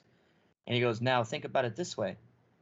If you 2 are on opposing sides and it comes to war between the 2 of us, between the Dukes and between me, what's going to happen if you're in a position where you might have to kill her or she might have to kill you? Are you prepared for that? And I'm like, man, that's an interesting way of looking at that now, isn't it? Because most people wouldn't think about that. But if you have people that you know and care about, and you're defecting to another side, and you understand with the understanding of it may end up coming to a war between them, are you prepared mentally to go through with that, or to see them be killed and not be able to do anything about it because you're on the opposing side? And that gave him pause. And I'm like, yeah, because I don't think most people would ever consider that, especially in that little world or time and age. And I'm like, damn, that really shows some forward thinking in that regards. But hell, we've already seen that he's more than capable of doing that, and that's freaking all right, yeah. So yeah, no. This is definitely one I would recommend anyone out there. Even if you're tired of the isekai genre and stuff like that, give this one a shot. It has enough uniqueness in it that I believe anyone would be interested in it. Plus, it's done by one of our favorite studios too, so JC staff. So you know it's it does definitely look good too. So. Yep. All right. The next show we're gonna be talking about is. There's another title that's much easier to say than all of these. The Idaten 90s and the Peaceful Generation. Orion Seidai no Idaten Tachi. That the Idaten deities only know peace? Yeah. Yes. Okay. So, did you watch this one at all or no? No, I wanted to get to it because of Crazy Girl in the Corner, but then there was two more I wanted to get to. So,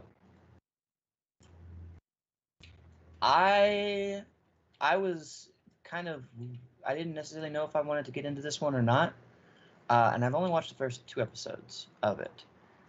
But one of the things is I was actually reading the comments before I even started the first episode on Crunchyroll for this. And there were some people who basically led me to believe there'd be a lot of controversy in this anime. And I'm kind of thinking about it going, okay, now you've kind of at least got me interested to think, what sort of controversy are we talking about here? Goblin Slayer controversy? Yeah. So okay, just to refresh our memories on this, and so I can kind of go from it there.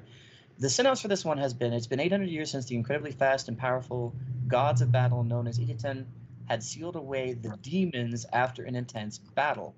Now that battle is just considered a myth or a fairy tale, while the current generation of Idaten, who have never even had to fight, are enjoying their peaceful lives, someone awakened the demons once again. Armed forces, ingenuity, politics, and intrigue. If you've got it, use everything you can. This 3-way battle royale with no rules and no limits is about to begin. So, the way they have this set up is that there are... So, the Idaten are... And they kind of go into it more into the first episode at least explains to kind of where this all comes about.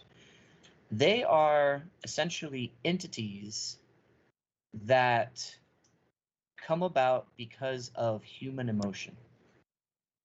Okay. Idaten can, like, essentially, they appear in our world as essentially like this portal, a ghostly portal, essentially. And over time, and usually a great deal of time, they will form and become entities of themselves.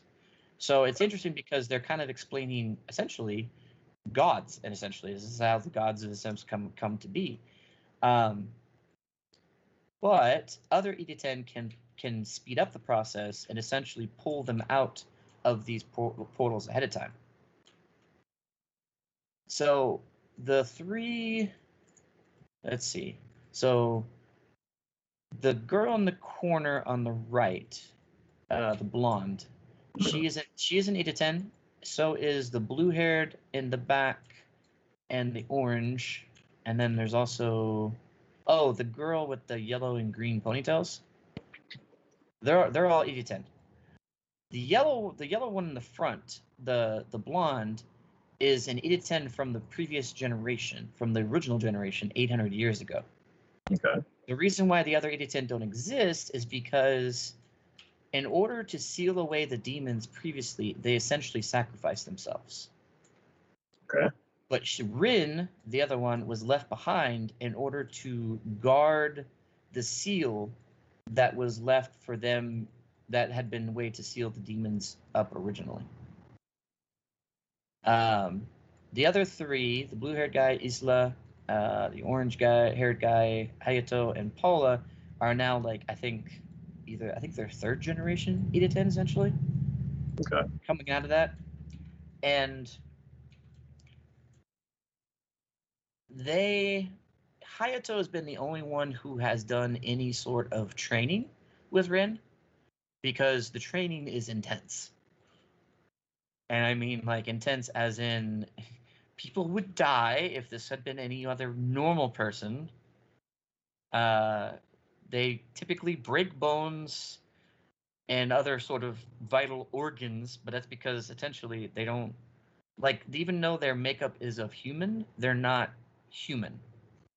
So they don't really need them, and they heal themselves, not like instantly, but at least way faster than any normal person would heal themselves. What you end up finding out is that the demons themselves, to a certain extent, are already here, just not the way that they would perceive them as normal demons. They've almost essentially created themselves bodies essentially the same way Iditans have. Okay. And they're not there in mass, they're there. So when you think of demons, obviously it's the worst of the worst. Demons, and you think of it in any sort of way, have always been, I mean, there's a reason why when someone says something's been demonized, it's like, it's bad. It's never a good thing, and they always try to paint it in as bad a position as they possibly can. Mm-hmm. And in that sort of sense, you kind of have the idea of what demons and themselves, even in the show, like, they thrive on chaos. They thrive on the maliciousness, the badness, the worst of the worst. And it seems, again, I've only watched 2 episodes, but it seems like there is a country that these demons have essentially weaseled their way into power with. Like, Okay. they're the ruling party behind this country. And this country is a warmongering country. They're always at war, and they're at war with everybody. So it's not like other shows where there's an area where this portal is that the demons are coming out, and just nobody lives there but demons. It's like they appear and they like slip their way into society and took over. It seems like they've kind of been slowly meandering their way into it, and then have kind of, at least in this one country, have basically taken over. Okay. But there's still humans in this society that are also part of it. It's just they're unaware of who they're, other than the fact that they know that they're essentially a warmongering country. They don't know anything else as far as the reasonings why they are what they are. So if I guess if somebody knew that they would be controlled by demons, they would still want to fight war, but would kind of be like betrayed of the reasons why. You get the feeling that the demons just feel like it'd be better if no one really knew that they were there, or that they were demons to begin with, and just continued with the status quo as is. Because I don't know if there's any more meaning behind that, or if it's they're plotting something further, and they're afraid if someone starts diving into it to see what their goals are at. Because more than likely their goal is going to be to break that seal and let all the demons loose. So is it deities versus demons, and then humans are just kind of living, or Basically. is it Basically. okay? So it's not like humans versus demons. No. Okay. Humans get annihilated when it comes to these things. Okay. Yeah, Okay. they actually make this about as realistic in that regards as humanly possible. Okay. Now, that being the case, where all of that comes into the play with the controversy, when it came to slime. So thinking about slime, and when the army was coming to invade Tempest, you remember the camp they went over and the conversations you heard from the men in Oh that camp? yeah. Basically, we're taking that and we're going like, but this actually happened. Because these guys are given free reign. They're human, but they're given free reign. They're the powers that be are the demons. So of course, when it comes to that, they're like, oh no. You take everything. You take all the spoils, pillage, rape, all that. You're free to do whatever your heart desires. So, kind of happens. Okay. But here again, it's not like we're going full on hentai with this. We're not. They allude to a lot of things. It's almost in the same sense as Goblin Slayer to that regards. Like you understood what happened, and you kind of saw like close-ups of people in regards to that, and you were like, okay, we know what's happening. We know what's going on. But in the same sense that I told with Goblin Slayer, you can show little bits of that and little snippets of that to a certain extent, as long as there's a reasoning behind it.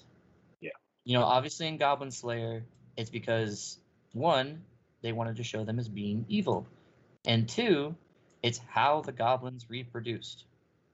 Well, here, just like in Goblin Slayer, they're showing it as a way of letting you know the demons are evil. This is what they will do. But the thing is, it's not demons; it's the humans that are doing it. But it's because the demons are basically giving them carte blanche. And to me, yes, is it horrible? Absolutely.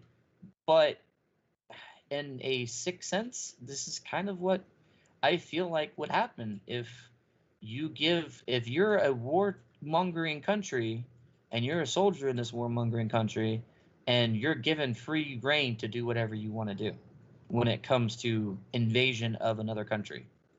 Yeah, it's like those types of bad guys that don't get their hands dirty, Mm-hmm. but they cause all kinds of chaos by using others. Yep. So it's like it is violent because you see a lot of people die, because there was one demon so far in the first two episodes that did, like the Dr. Obami or whatever that was in there, the white, is he on there picture? No, I don't see him. He's old. Oh no, there he is. He's in a lab coat in the background. Okay. Anyways, he ends up finding a demon left over in like ice that had been sealed away and wakes one up. Oh no. And there was an army with him from their country, and that army gets freaking annihilated. He's just smashed, squished, just all over the place. Luckily, Hayato was there and took care of the demon. But yeah, I applaud anyone who sees something like there. Again, well, also this is from Mappa. Oh. This is from Mappa. And the look and design of this, like as crazy as that picture looks, that's pretty accurate as far as like the look of the actual anime itself, which is pretty crazy and wild. I keep thinking there's an anime that this vaguely like the animation style reminds me of a little bit, and it's not like your typical animation style. It's a little bit like just a tear off, but it almost kind of lends to how off everything else is in this, I guess, would be my best way of saying that. But I applaud anyone who's willing to see something and have something as heavy of certain things like that as far as content goes and just go for it. You know what I mean? Like they're like, you know what? Yes, we understand this is some heavy stuff, but it's meant to be that way. That's the point of it. And so many other, studios, so many other people would see something like that and shy away from it because yeah, it's going to lead to some controversy. It's going to lead to some talks in regards to that. But you know what? They went there for it, and I applaud them for that. I applaud them for their ability to do that and do it in such a way. As bad as it is, it's kind of almost in a tasteful way, I would say. Yeah, it's not just gratuitous. No, it's not just gratuitous. Yeah. So it's some heavy stuff and some weird stuff too. Don't get me wrong, but it's not. I think it should be more known about and more talked about because of that.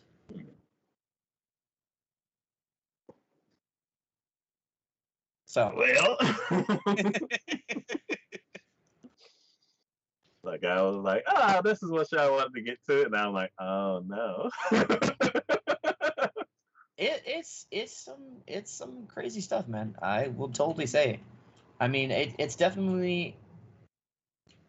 I'm not upset that I watched at least the first 2 episodes, and I'm kind of wavering on watching more of it just to see what happens and how far they go with it, and what the end result is. Because I almost, like I said, it almost is holding a mirror in some ways to society in that regards. Because I totally believe this would be, given the fact that it is dealing with demons as bad as they are, this is almost holding a candle up to, or a mirror up to society, because this is almost how humans would be given that opportunity.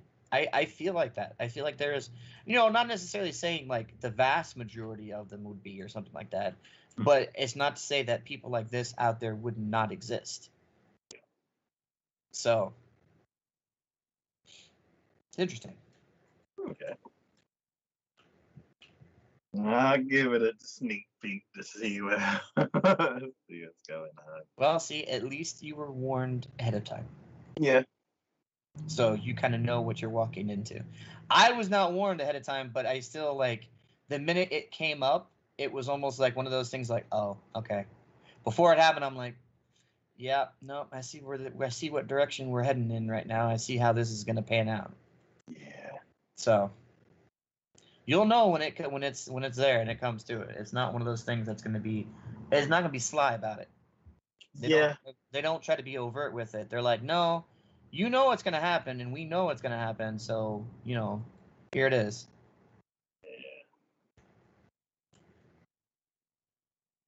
Yeah. We shall see if I get to it. All right. The next show we're going to be talking about is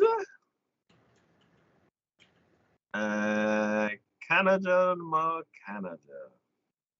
Girlfriend.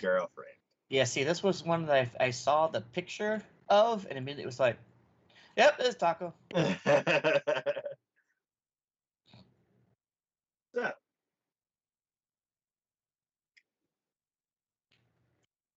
this show is weird.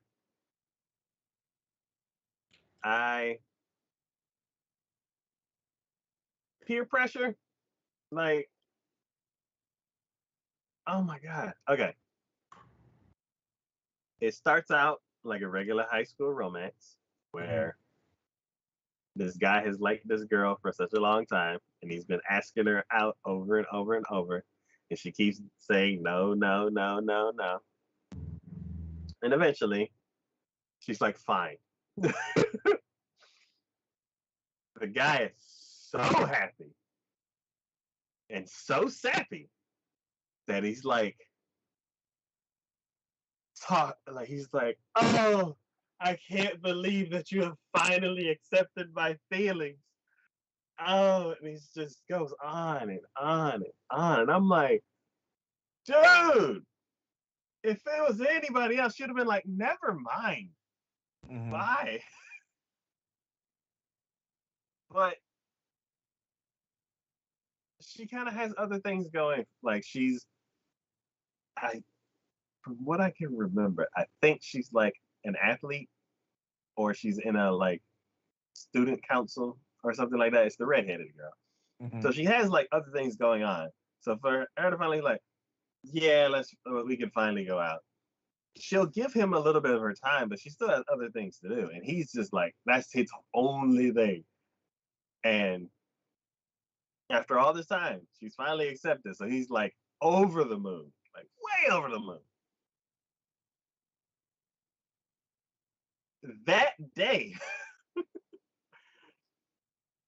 um, he's he goes up to the roof and like he's eating lunch or something, and the blue haired girl just pops up and like confesses to him. And me, I'm like, oh no, he's like so in love with this other girl. So like he's gonna let her down in some kind of super passionate, like crazy way because that's how he's been so far in the episode. And he is completely stunned and stopped at his tracks. And I'm like, hello, tell her no, tell her you have a girlfriend, and move on. And he's like, she's so cute. And I'm like, dude, you've been bugging this other girl for years. She finally says yes, and then you're like indecisive now. So then she goes on to like kind of like give him like the sales pitch of like, well, I'll make lunches for you, and I'll do this, and I'll do that. And he's like, oh my God, this is so great. And he's like, but I have a girlfriend. What am I gonna do? And he's like, but she's so. I will not be able to live with myself if I tell her no. You know what? I'm gonna go ask my girlfriend if she could be my girlfriend. And I'm like, what are you talking about? So Oh, the wonderful, wonderful world of anime that would never exist in real life. so he goes to talk to her, and he's like, look at who I met. And she's like, okay. And he's like, isn't she cute? And I'm like, he's like, yeah. And then he's like, hey, let's all go basically on a date. And they go to like a couple places. They go to sing karaoke and they go to the park. And like the redheaded girl's like realizing more and more how cute this other girl is.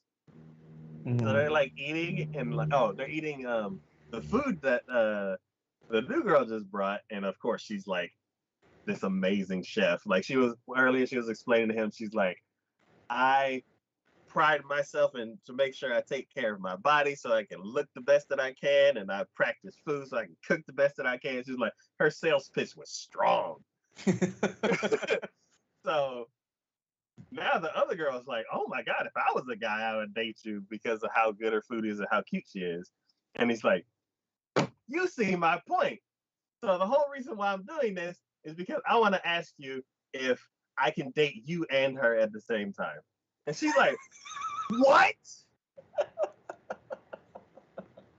And he's like, I know this is a really, really bad thing to ask, but I will not be able to live with myself if I turn her down. And she's like, what are you talking about? No, you're dating me. And she's like, I know, but she's so cute. And I'm like, what am I watching? Yeah, I'm like, how, in what crazy world? Obviously, she agrees to it, but it's like, how? I don't even know if there's enough logic in there to even say that there'd be a reason for that. it's like it almost got to the point where he like wore her down because she's like, I don't even know how to deal with this. So, and he's like, I swear that I will do the best that I can to make sure that neither of you regret dating me. I will do this. I will do that. I absolutely. He's like so passionate, and she's like,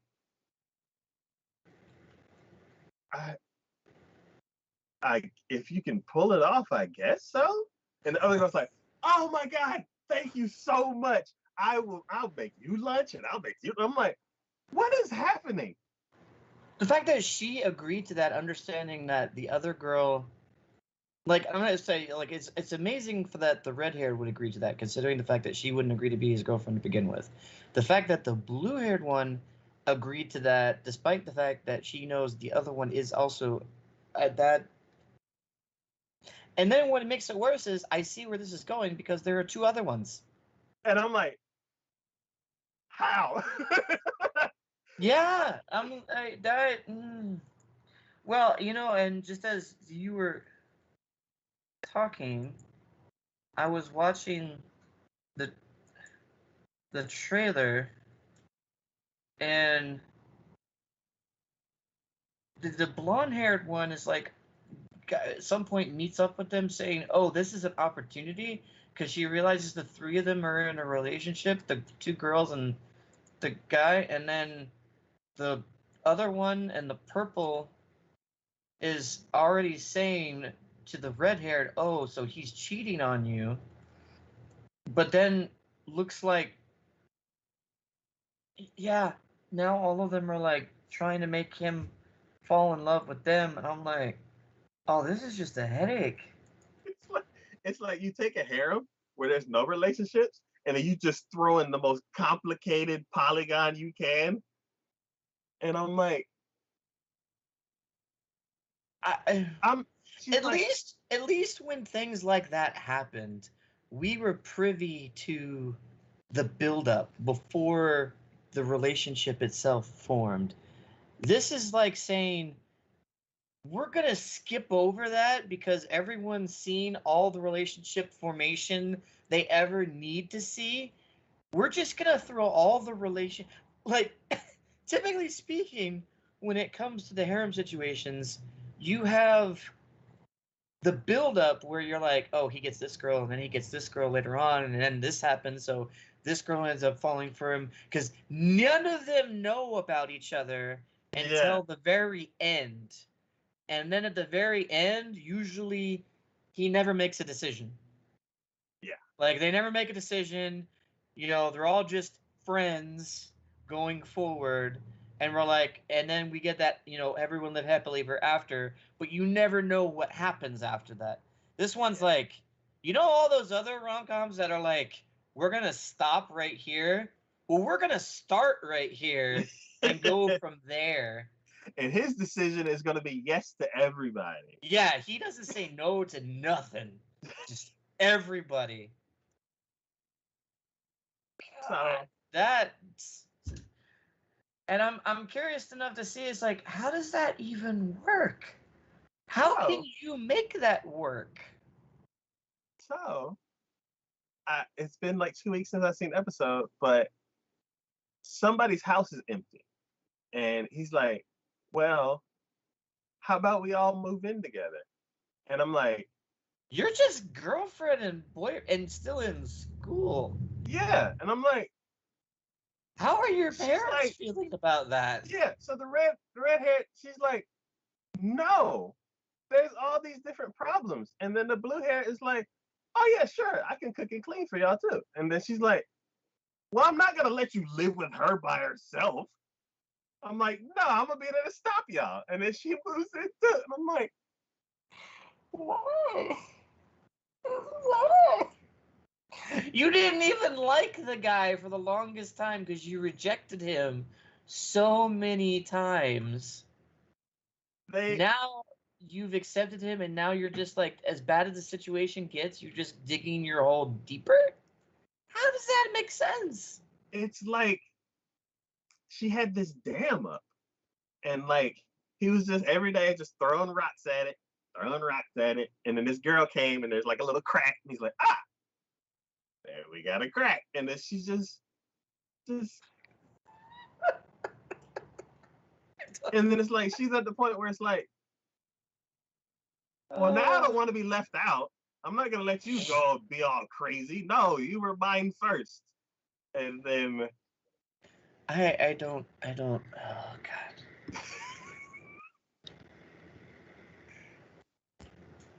Yeah, I don't understand it. I don't. So I'm like, like, okay, don't get me wrong. I know it's anime. There's never any like logic behind anime. I totally get that. But come on, there's got to be at least like some reasonable understanding or something. Like, oh my God. for the redhead girl, I feel like she's the most reasonable person, and everybody in the city is unreasonable.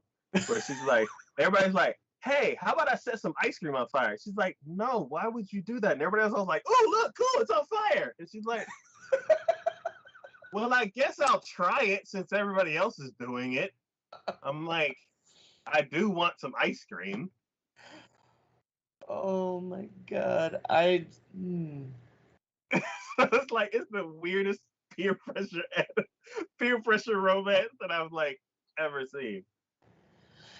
I don't know what to say. I'm at a loss. That just makes no sense. Like, coming from a story person's perspective, like, as crazy situations can be, you have to have at least a small amount of logic involved with anything. Because otherwise you lose your audience. If they can't believe the reasoning behind how somebody would conceivably come to this conclusion, you lose your audience. And I'm having a hard time seeing where the logic is involved. And it's like, I totally understand the redhead. It's 100% FOMO. It's peer pressure and FOMO. It's like she does not want to miss out on something that may be interesting, but she knows better than to do it. And it's like, if everybody jumps off a bridge, are you gonna jump off too? I'm like, yeah, she'll probably jump off the bridge too, because she doesn't want to be the only one on the bridge. You know, that's been. I don't think they might have jumped off for a reason. I don't think there's more apt description of what you have said than that, and it's so sad because that is such an old like viewpoint or whatever. Like, God, I remember hearing that from when I was, God, freaking 6 years old. Like, if everyone else jumps off the bridge, and you'd be like, well, no, that's stupid. Why would I jump off a bridge? Unless maybe I have a bungee cord or something. And I'm like, why would I do that? And even me, I'm like, no, I hate heights. Why the hell would I even go up on there and like try to think about doing that? Yeah. But me, I'm like, is there something wrong with the bridge? Like, see, you think logically about that. You'd be like, well, maybe if I was gonna die and I think I might be able to make it off the bridge in one piece, like, sure. But here, this sounds like the girl's just like, well, shit, everyone else is jumping off the bridge. I mean, I guess maybe, you know. I don't want to be by myself. Oh, God. I don't know. Yeah, I don't know. I'm almost just morbidly curious enough to be like, I am 100% morbidly curious. I'm like, what the hell are they gonna drag her into next? Like, yeah. Well, and then I'm just like, I see where this is going. There's 4 girls on there. 2 of them at least started off as being his girlfriend. Guess what's gonna happen with the other 2? They're gonna be right there with it. Yeah, I'm like, I could just barely see why the redhead even agreed. That I'm like, another girl in the same house? I'm like, how? But see, this goes against this goes against all tropes because, like, in a rom-com, in like a love triangle situation, what would normally occur? He would try so hard to keep the fact that he's in a relationship away from both of these two. Or he'd be But completely oblivious and like, but instead of doing that, he's gone full force into it. he's bringing them into the situation. He's like, He's oh my like, gosh, she's so cute. She can cook really good. Come on, guys. I don't. I'm I'm at a loss. I am seriously at a loss. I don't understand it. I am. Yeah, that's just like, oh my god, I don't get it. I don't get it. I don't get it. I don't get it. I don't get it. Does not compute. That's just like error 404 in my brain at this point. I'm just. I have to see how in the world he gets them adds more to the group. I'm like, And what the end result of this is going to be. Like, I know where it's going, but I don't know where it's going to end. and it's weird because it's like redhead is like complete FOMO and peer pressure. The other girl, the blue hair girl, she's like, I didn't have anything to begin with, and now I have a piece of something. So I'm like, sure. You start out with zero, and now you have like half a boyfriend. So I'm like, fine. The girl with the purple bow, I feel like she's just, this is a crazy situation. I want to mess around with it or just be part of it. I'm like, I want to pull some strings. You know what confuses me? Well, besides everything we've talked about, um, I'm just going through the tags on Crunchyroll, or not Crunchyroll, on any list for this. There are 3 tags that I question from everything you've told me so far, right? So, first tag that I see that I questioned is Yandere. Oh no! No! I Don't questioned do that. this! And there's going to be a Yandere character. And here's the thing. That Yandere tag is 67%. No! I almost guarantee you the yellow-haired, the blonde chick, she's going to be Yandere. Just because she's blonde and has pigtails, she's going to be Yandere. No! Here's my other question. Another tag, bisexual. Man, anime. But I'm just thinking, I'm like, so what if instead of the fact that we're all thinking the fact that um 4 are going to go for him. What if the purple-haired chick likes the Doesn't red-haired care chick? about the guy at all. She just wants to date the 2 girls. What if she wants the red-haired chick? That is. So what if we have a different triangle going on here for different reasons altogether? What if that happens? And then the very last one that they have on here for their tags, that it's at 20%, the lowest one, is video games. Where does that come into play?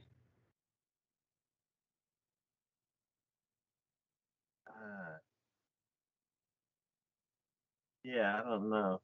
That just see that I said there are 3 tags on here that I'm questioning how they relate and what's going to happen.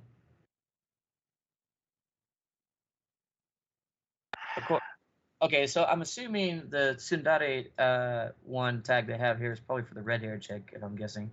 Yes. Okay. 100%. Yeah, and the yandere is probably going to be for the blonde. I'm scared. I already didn't went through. I'm calling it right now. So tsundere is the red-haired chick, yandere is the blonde, bisexual is probably the purple ribbon girl. I think that's where that's going to go into play. And yeah, that's. I mean, all the rest of them I can see: female harem, male protagonist, love triangle, slapstick, parody, surreal comedy, primarily female cast, school. Yeah, all the other ones I'm like, yep, no, I already see where those are at. But those are the tags that I'm looking at going, yeah. Well, this is gonna be a bumpy ride. So that's the reason why there is such a where the conflict is going to come into play, I feel. Okay. So, anyways, I'm 100% curious about what is gonna happen, and now that I know that additional information, I'm a little worried. see, that's why I was already morbidly curious because that's why I'm like, oh, this is a bad situation just waiting to happen. This is like they decided to take already the bad situation that comes from like the end of rom-coms and the reason why most people don't ever continue the rom-coms Yeah, past a certain point. They're like, you know what? We're gonna take that bonfire and like throw gasoline on it and really make the flames come up really bad. yeah. All right. Well, so we are halfway through. Did you want to take a break, or we could just keep going? I think we can take a short little break. All right. Well, we will be back in a few. All right.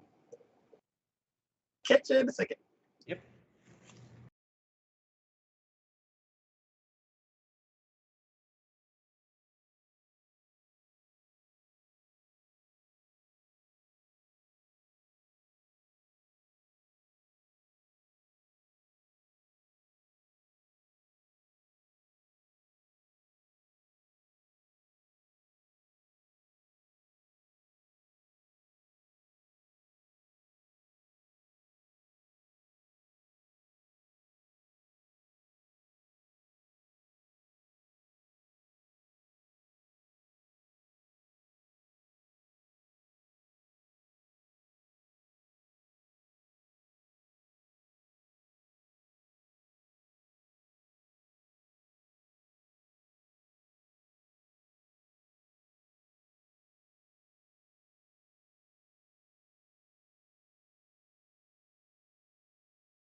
And oh god.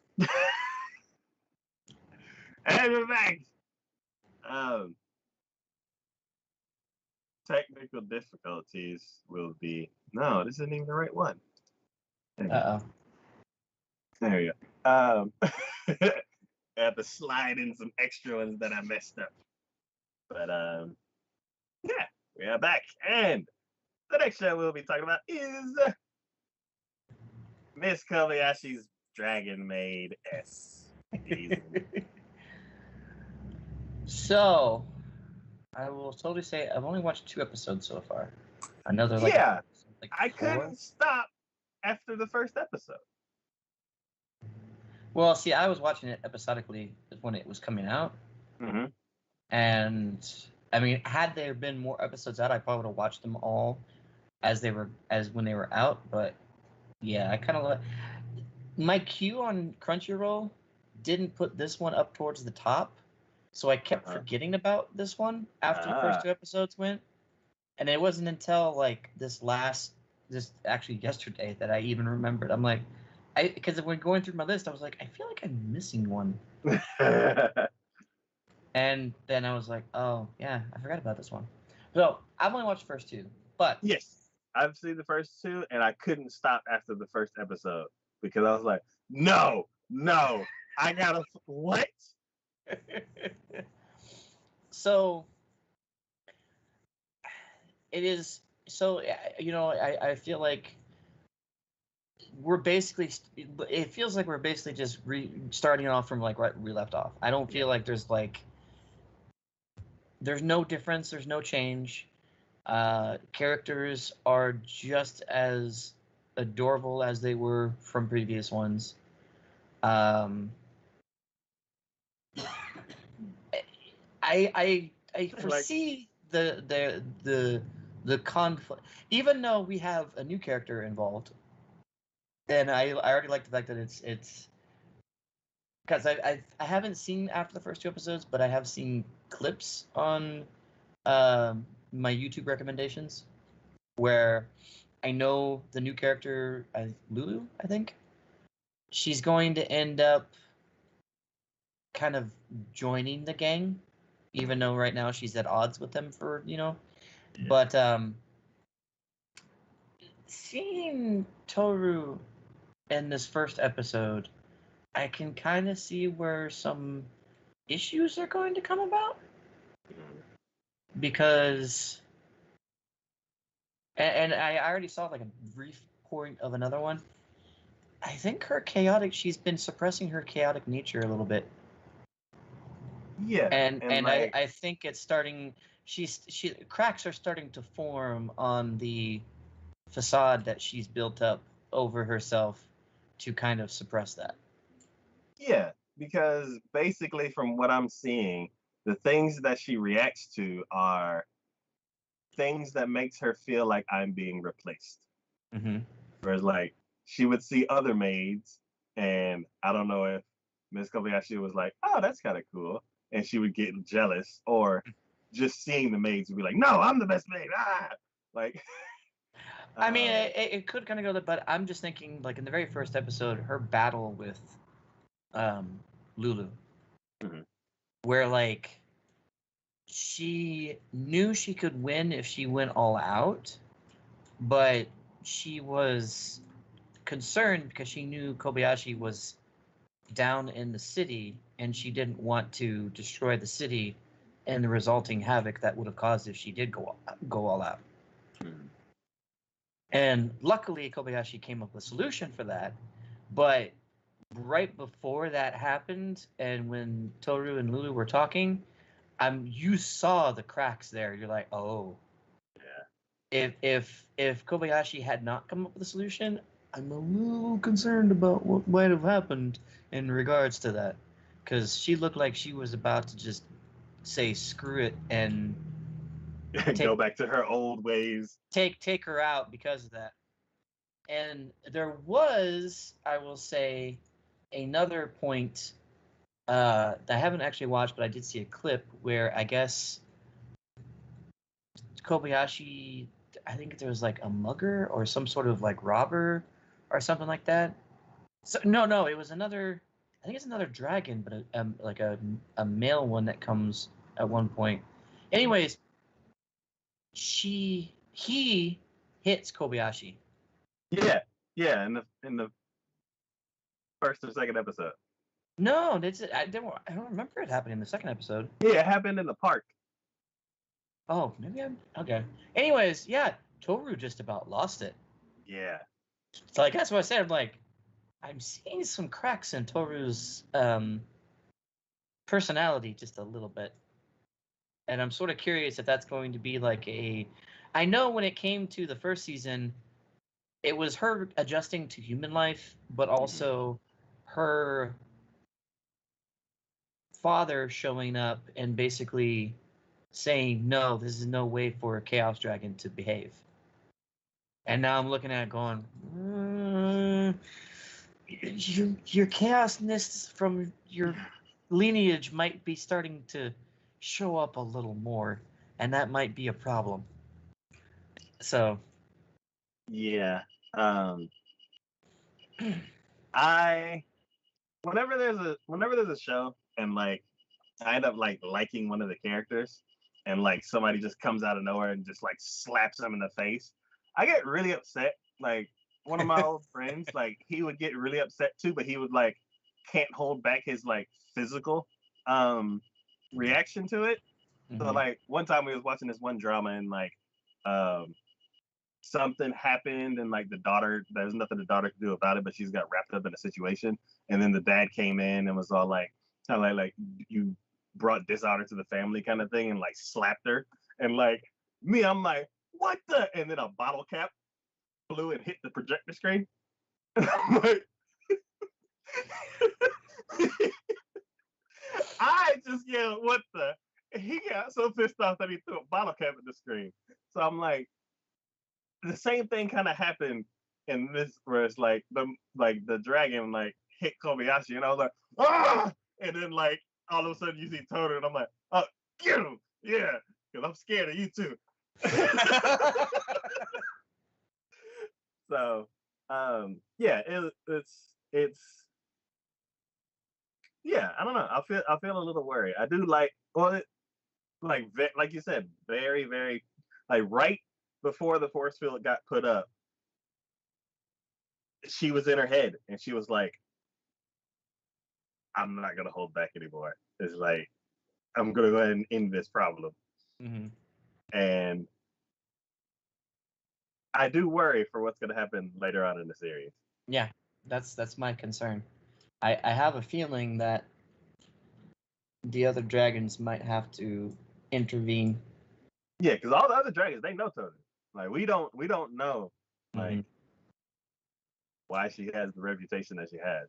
And that's my concern. Uh, I One also thing, I also think it's going to be interesting if it ends up being that Toru, because of how much time she's spent in the human world and suppressing that, if it seems like Lulu's going to kind of join the gang and whatnot.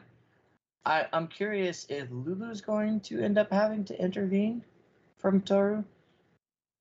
that makes sense. Like she'll actually see that, why Toru is, likes everyone or enjoys the way that it is. Yeah, like And so protective of her lifestyle now. yeah, and then when Toru can't take it anymore, we'll end up kind of stepping in to try to keep Toru from doing something irreversible. Yeah. So Um, I don't know. All I know is at this point, I want to see more Kana. Come on now. more of what? Kana. Oh yes. I haven't seen enough Kana yet. Yeah. I understand because we're introducing Lulu and getting everyone reacquainted with everything, but God, I remember when Kana first came in from season 1 and just the adorableness that was Kana. Because at first she thought that Kobayashi had seduced Toru or whatever, and then she's like, she's like, I'm gonna defeat you and take her back, and then she goes up to her and just starts going, eh, eh, eh. And then she stopped. Eh, eh. God damn, that's freaking adorable. I don't. Good lord. um, I hate the hands that the new girl made. I can't say I fault you for that. I really can't, because I'm like, oh my god, that's disturbing as hell. She has just balls for her freaking hand because she can't form hands, but the fact that she has little hands on the ball, those nubs that she has for hands, at He's like, at least you can't see them unless they yeah, that one zoom. Be grateful for that. It's not like yeah. they gave it to where you could see them all the time. Uh, I mean, you know they're there, but at least you know you're not like having to look at it all the time. and it's kind of funny because she's like, I know how to make fingers. I just can't make only 10 fingers for my two hands. Instead, I'm gonna make it look weird in a different way. And it's like, just study harder. Like, It come just, on, girl. Like, we I'd know almost, you can do it. It's I'd just like, almost like no. to see her just do that where she has multiple fingers and see if I like that better than the other way.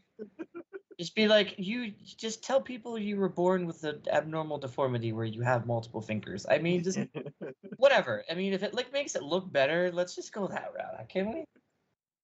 And they're like insect legs, where it's like there's so many of them that it could like attach to stuff. She's just like blump, blump, and I'm like, ah.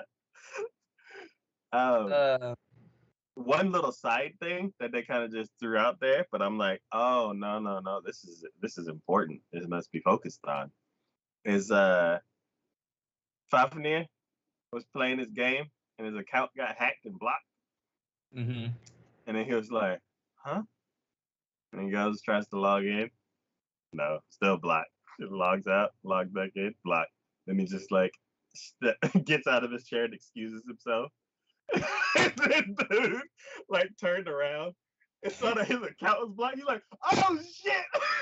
Yeah, I'm really curious what the hell Fafnir did, and I have a feeling he's gonna come back, and his account's no longer going to be blocked, and there'll be an apology from whoever hacked him, sent to his email or something.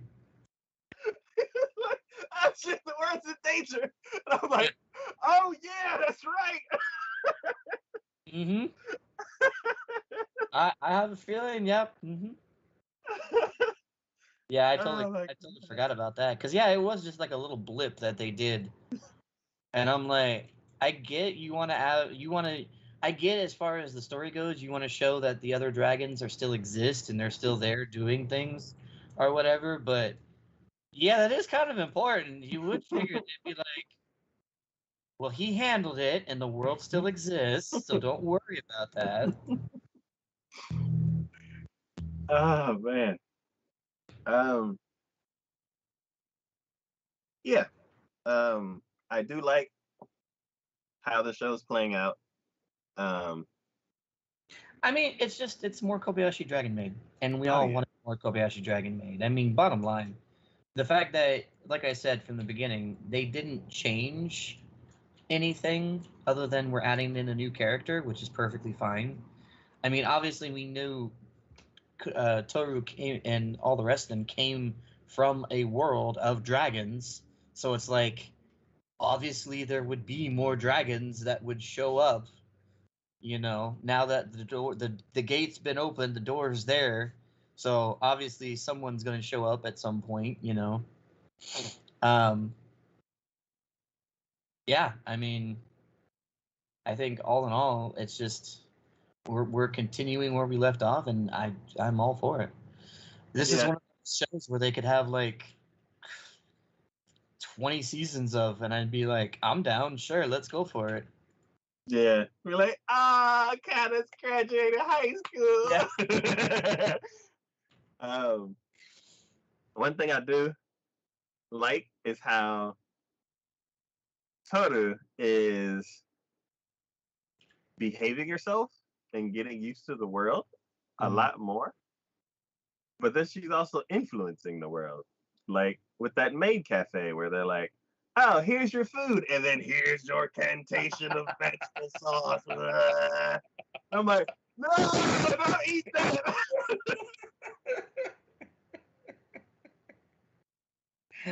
Yeah, that was absolutely hilarious. I saw it coming. I'm just like, oh god, here's the train. Like it's one of those where it's like you know the train wreck's about to happen, but you just can't Yeah, look away. So, yeah, but then when it happens, you just fall over laughing because you're like, oh god. yeah.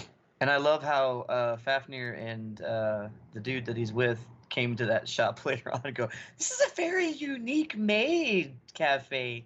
I don't think I've ever seen this before." Yeah. I'm curious how much more um, the girl that likes sweets, the dragon that likes sweets, is gonna be in it. Uh, I feel like we might not see her much.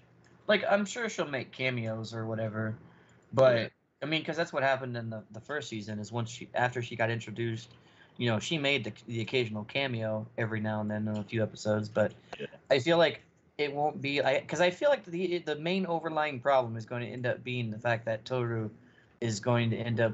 I I feel like the solution is going to be simple. It's like you just need to go home for a little while. You don't have to stay there, but like, you know, for maybe a few weeks or something like that, take a vacation home, let off some steam, Make up with your dad.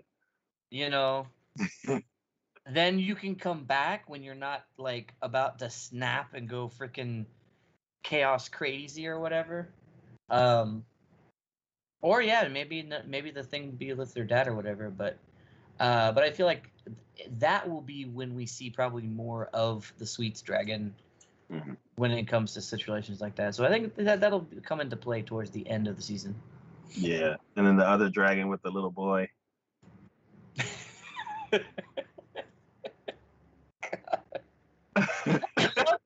I love the fact that she is such a trope in regards to her sexuality and everything, but basically they just play into it. They're like, normally most would just kind of like tease it or just kind of like little bits, little sprinkle it in there. No, they went full on pedal to the metal.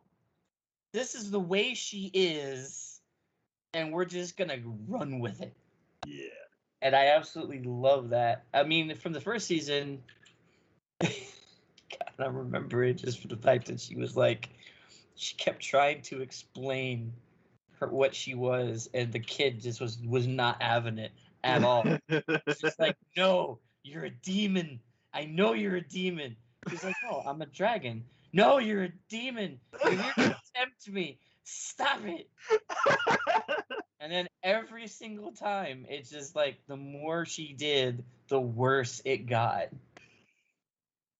It's like, you're not helping your case. You're making it worse. Yeah. Um, And you're like, you one want thing that to I shower? And he's like, no, don't come in the shower with me. but you can't reach your back. Okay, like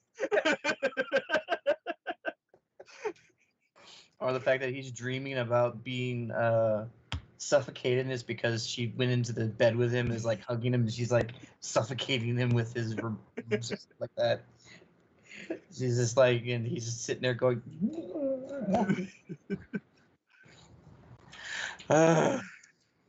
yeah, one thing that I do find like intriguing about that character is her eyes.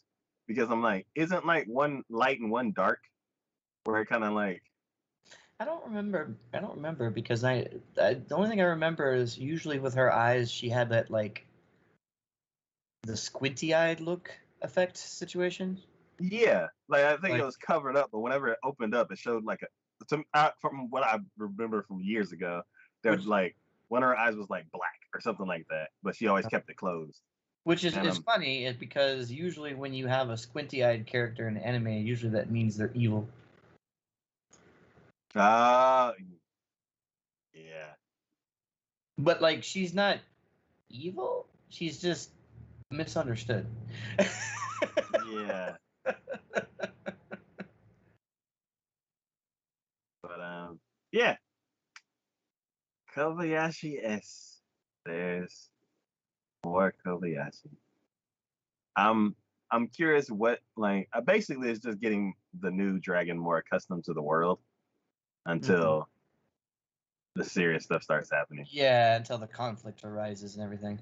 Though I will say, I'm curious to see how what happens after what happens after didn't she turn Kobayashi into a dude? Yeah, right at the end. That's the reason why I couldn't like Wait, was that stop just at the first episode 1. episode? Yeah, it happened right at the end of the first Okay. episode, and the whole beginning of the first episode was just awkwardness.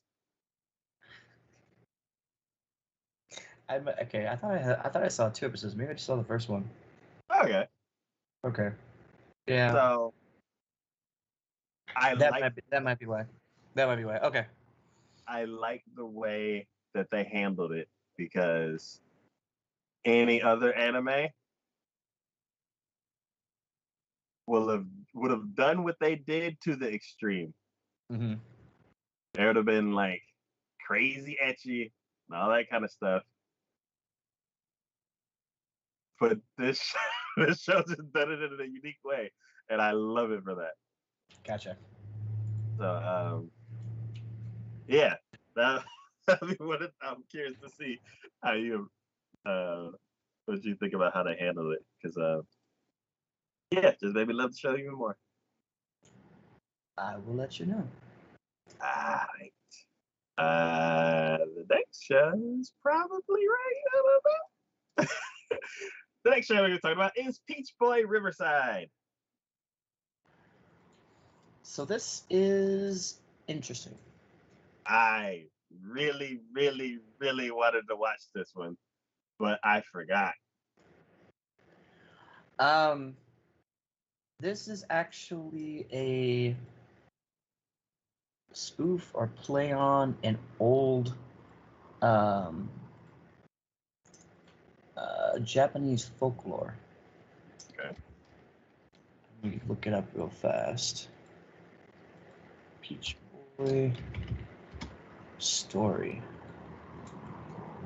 Yeah, called Momotaro, which is Peach Boy in Japanese. I think there's a comic for that. Mm-hmm. Okay. Well, there's been numerous adaptations of it. You know, it's kind of like God, was another that they've done adaptations for.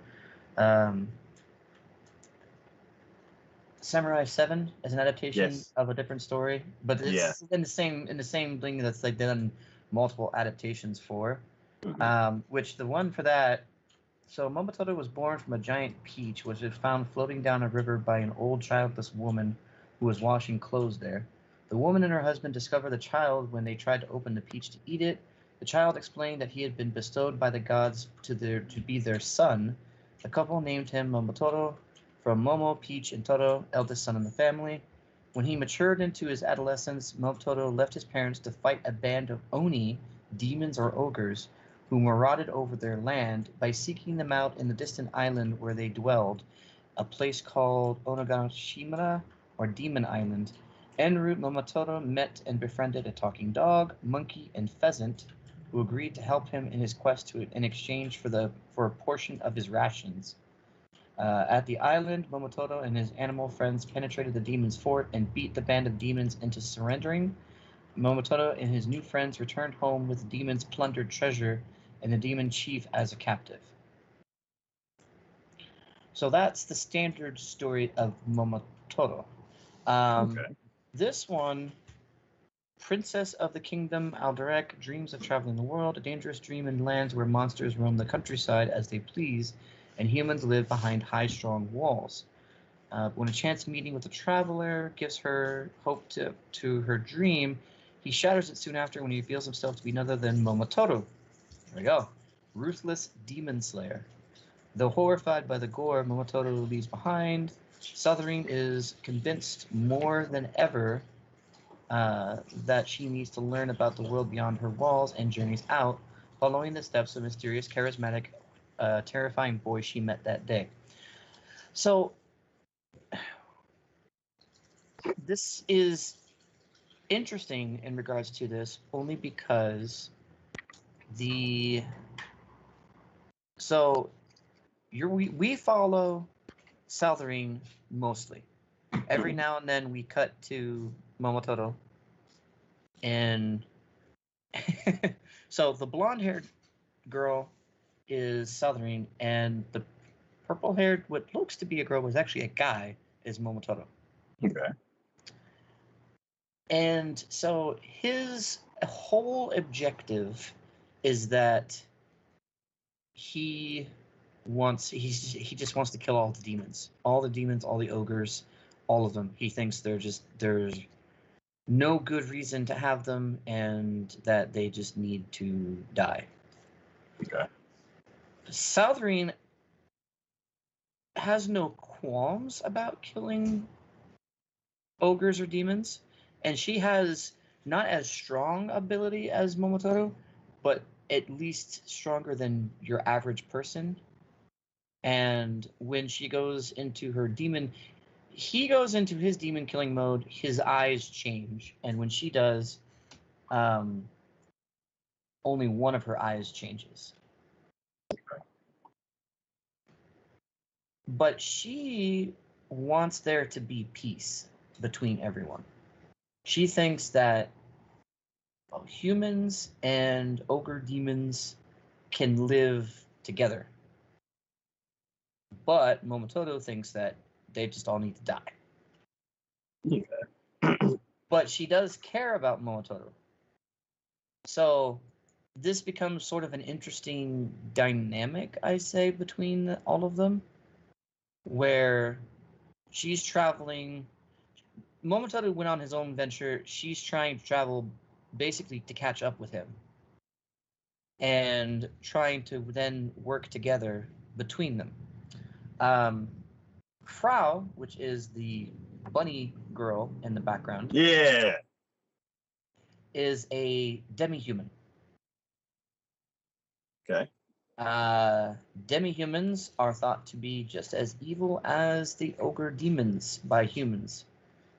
Not the case, but there is a stigma against them because of the fact that they kind of look like monsters. Kind of same situation that Inuyasha was in, where Yeah. it's like he's half blood, so he's looked down upon by humans because he's not human, and then looked down upon demons because he's not full demon. Correct. Yeah. Same situation.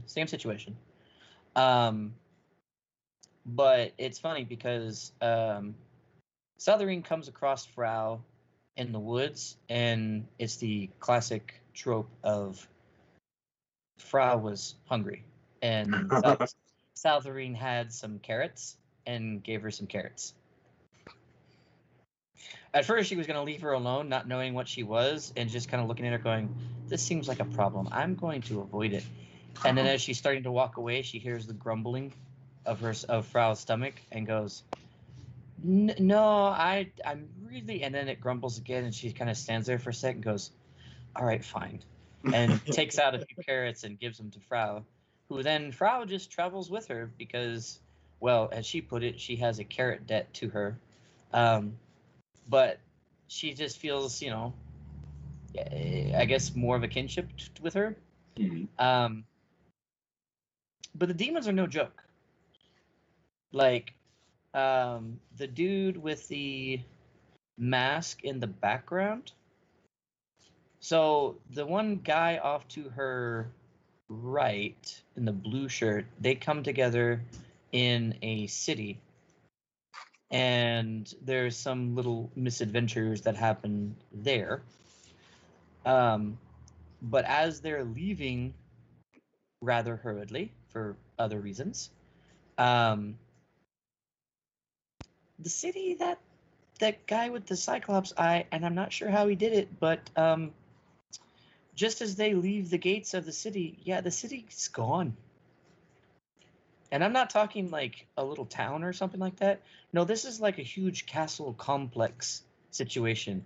And it just, 1 second it's there, next second it's not there anymore.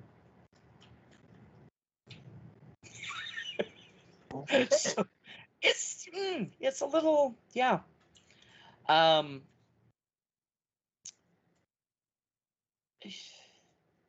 Situation is rather complicated. So right now where I'm at, she actually met up with Momototo. The blonde-haired guy in the back is actually a high ogre, and basically she's met both of them together, and the other dude is offering her kind of what she wants, which is to try to broker peace between the humans and demon ogres. And obviously Momototo is, saying no, that's not going to happen. But it's interesting because there's some, like, what he's saying, like, from what you've seen from before, the high ogre that she's also talking with, there's something more sinister behind his actions and what he's saying. Like, he's not probably lying outright to her, but he's not telling her the whole truth. So I'm curious to see where it's going to lead to, but I'm also like, she's kind of set with a bad situation because both of them are holding out a hand to her to go, help me or follow me, and one saying we'll kill all the ogres, and the other saying we'll try to broker peace, which is what she wants, but she also wants to be with Momototo. So it's kind of like one of those situations of like, damn, this is kind of a lose-lose situation, I feel like. Yeah. Because like if you go with the other dude, he's going to use you for other means, and it's not going to be. He's telling you this, but he's not. I don't think he's wanting what he's telling you exactly. But obviously, if you follow Mototo, you're kind of denying what it is that you're trying to achieve yourself. Because I know you don't want to actually kill the ogres. You want to try to broker peace between all of them. So it's an interesting dynamic, I think. Yeah, it's kind of like who do you want to be your enemy? Yeah. So I don't know. And yeah, no. When it at one point she did go, because that city that ended up being destroyed did end up getting attacked, and by the walrus dude in the background, and it's interesting because she at one point there was a creature that came up to one of the small towns while her and Frau were traveling, and she had like a moment where she was like, she has the power, but she doesn't know. It feels like she doesn't know she has the power, and like she feels weird when ogres are around, but then like all of a sudden when facing that walrus dude, she just snapped, and it was. I love those situations like that where the main character just loses it situation. Not necessarily where like they lose it and like hurt other people, but like they'll lose it and become all of a sudden you're like, oh, yeah. Like that blackout. Yeah. I mean, obviously Momototo has that power too, but his is more controlled. He actually has the ability to turn it on and off as he so chooses and pleases. Hers is just like she'll deal some damage and she'll kill the ogre, but she'll never remember it. But like she gets that, yeah, like the way she looks is like that crazy, like she looks normal there in that picture, but then all of a sudden that power will happen and she'll get that smile on her where you're just like, that's scary. There's gonna be some issues there. I think that's why one of the reasons why I wanted to watch this show. Mm-hmm. Yeah. So it's interesting. I will say this would probably be I want to say this is probably my number 4 for this season. Okay. Cool. I'm gonna check out the first episode. Gotta check out everything because yeah. Yeah, I mean it's like I said, it's not, and it's funny too because reading the comments on some of these, usually I if it's Crunchyroll, and I'll do it after I watch the first episode, I'll read some of the comments that some people have, and some people are curious about where the background for this came from, but it seems like so many people were blasé about it because of the fact that it's like a retelling of a story like this or like an adaptation, but I'm like, does it lose any of its punch because of that? I feel like, because like Samurai 7, I think was just an absolute masterpiece and a wonderful adaptation, but I knew it was an adaptation, you know. I don't think it lost any of its punch because of that. So I think this just a more updated, more recent version of that, and I still love it because of it. So Okay.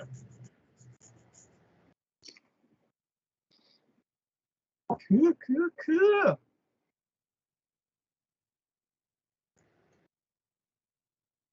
All right. I think the next one's right. The next show we're gonna be talking about is Garlic Nexus. yep, that's Okay, right. cool. This show, I am on the fence So with this this show. was yours. Yes. And So, I'm not seeing a thing about this.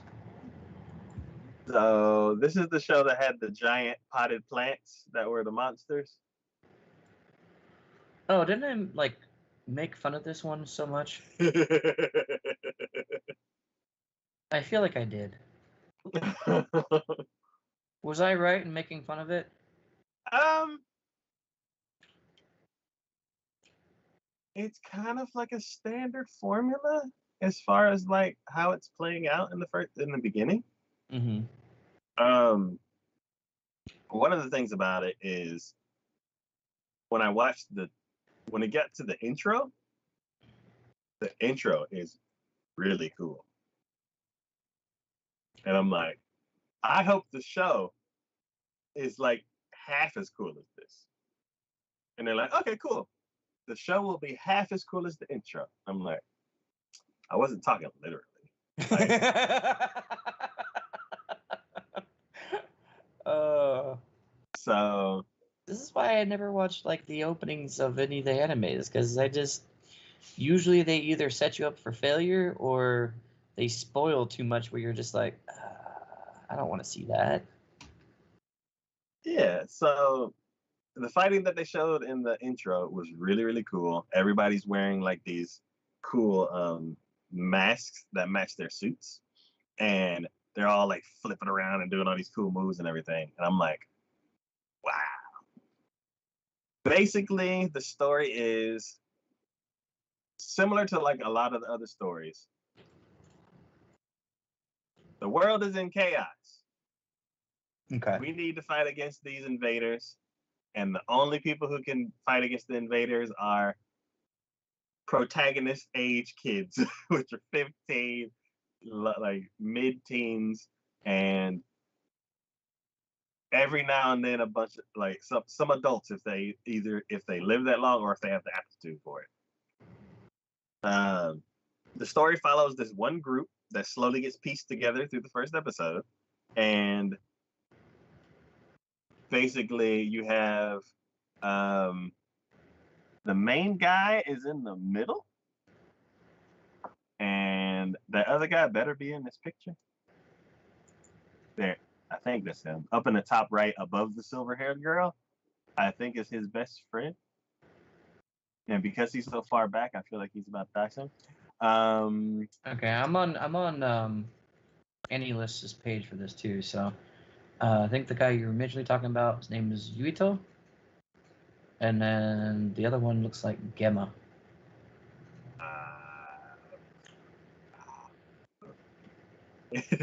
um, But I see who you're saying. I see who you're saying. okay, so Yuta is the main character, and Gemma. It's right below him on the any list page. Oh, I think because the screen that I'm using nowadays. No. Hanabi is his best friend. Oh, Hanabi? Yeah. Hanabi's is it not a... Oh, is? No, that can't be right. I'm gonna go to characters so I can show everybody.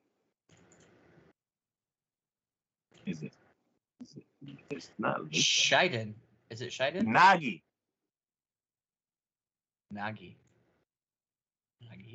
Nagi is his best friend. He's way down the list, which makes it. I'm like, he's not gonna be around. Oh, Nagi. Okay. Yeah. Well, it does mark him as supporting.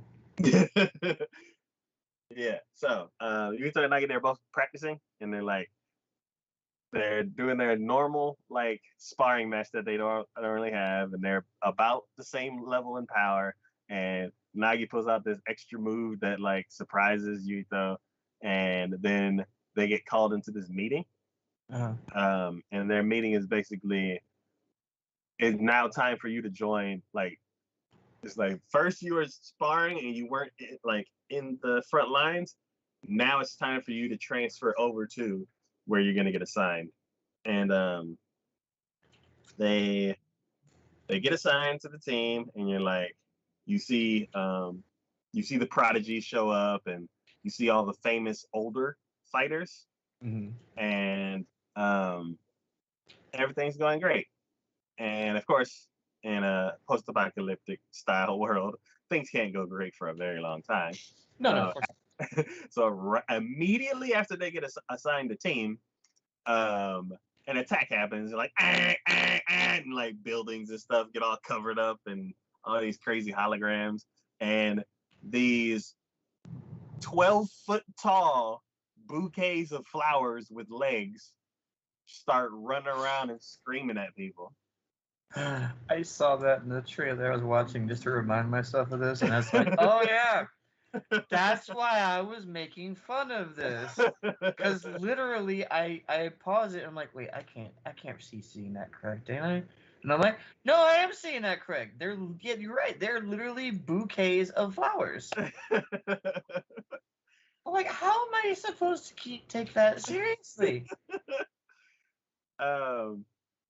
And yeah, they just start fighting. You come across all the different characters. They kind of show what they can do. They start calling out to other people, showing the comm systems and all that kind of stuff. And the prodigy and the main character kind of team up because he's carrying somebody, a little girl that got left behind, and he can't really fight to his full potential. So the prodigy and him team up, and they lift this container, shipping container, and drop it on one of the monsters to kill it. The guy who I think is gonna die soon didn't die in the first episode, which I'm like, okay, pretty cool. And basically the team of youngsters, basically it shows their teamwork and how they work together, because it's the prodigy and her best friend, and then it's the main character and his best friend, and they get swapped. The prodigy and the main character are together and they team up and fight, and then the both best both best friends. Yes. Both best friends team up, and they get through their whole situation. So and not everybody's good. I think both best friends are not gonna make it. It's the situation is too dire. You're not gonna kill the main character, and then you have a prodigy. And I'm like, the prodigy's not gonna die, especially because it's a girl. No, if it I can see all the elders dying.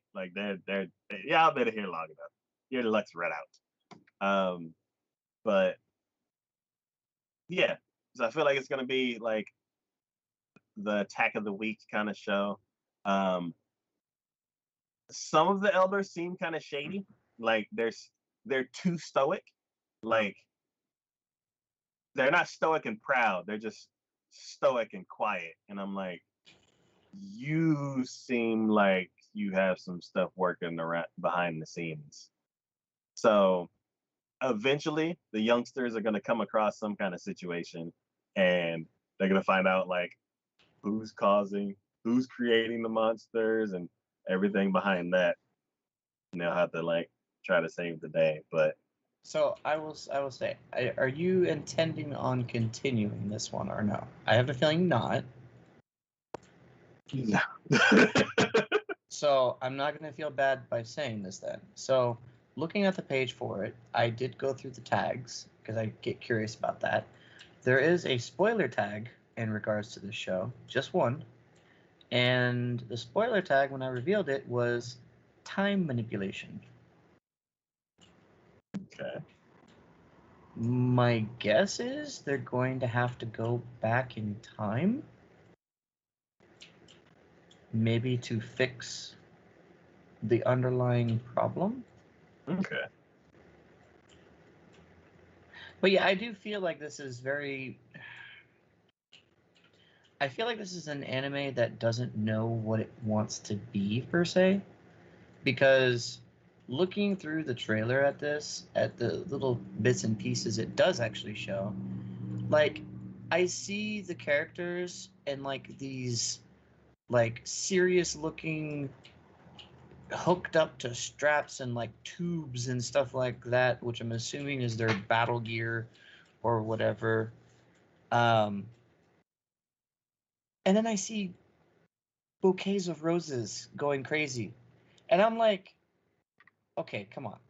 If you're an anime that is wanting a serious situation, post-apocalyptic, where you have, security measures where, buildings get covered because you're, trying to mitigate damage being done and personal life, it's obviously bleak and dark and this, that, and the other thing. How the hell are you going to have an enemy that is frickin' flowers? No, that doesn't work. I don't give a damn.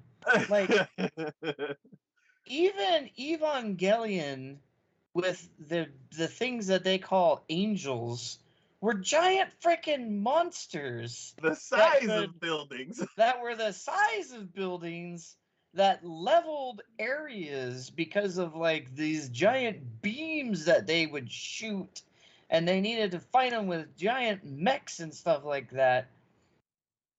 It's freaking flowers. No.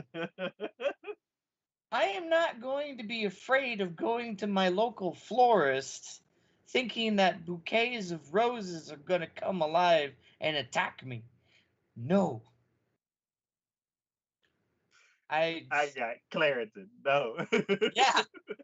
You can't hurt me. I have a beekeeper outfit on. Ha! I mean, that's ridiculous. No. Yeah. Figure out if you're going to be a comedy or you're going to be a serious anime and stick with it. Yeah, the disbelief level for this one is strong. Was that meme is too damn high. So but yeah, like I didn't really latch on to any of the characters. I basically already threw away one character as soon as I saw him. I'm like, oh, he's gonna die. And he lasted the first episode. So I'm like, huh. I'm still not gonna like feel for him because I know he's gonna die in the next episode. And if he ends up lasting the whole series, then I'm like, wow, I'm impressed. Because they definitely threw the death flags for you. Main character's best friend has some crazy moves. He's a bit reckless. He runs into danger. I'm like, yeah, that's all the flags that like he's not gonna last very long. If the main character was like that, then it's like the main character is lucky and he has something special about him which makes him not gonna die.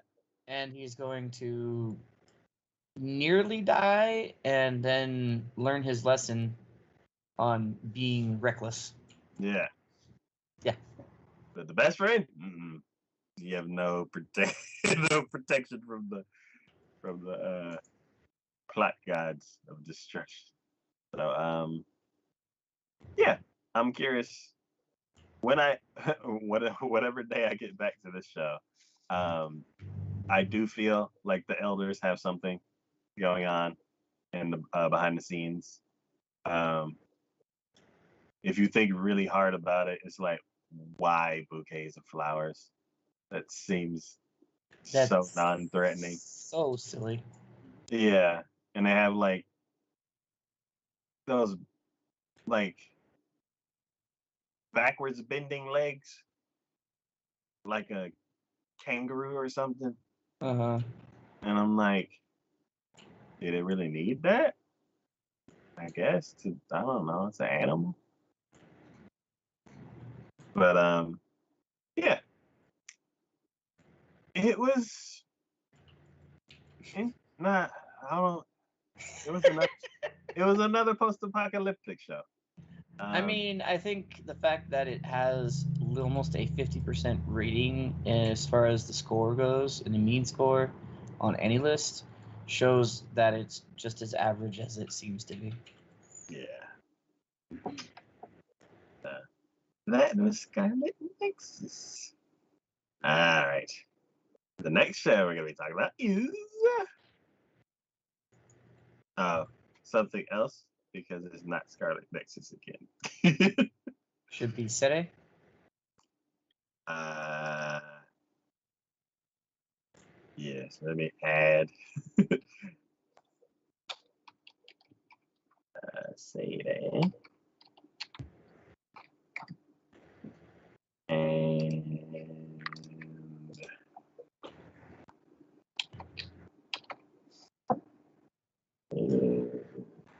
that one. I did this one first. There we go.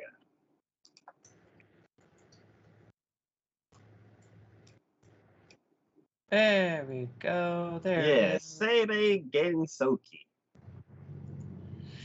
Sere Gensoki, which was the last part of that? Spirit Chronicles. So this is another isekai. And I will say, as far as isekais go, I would have to rank this one pretty high up there. Okay.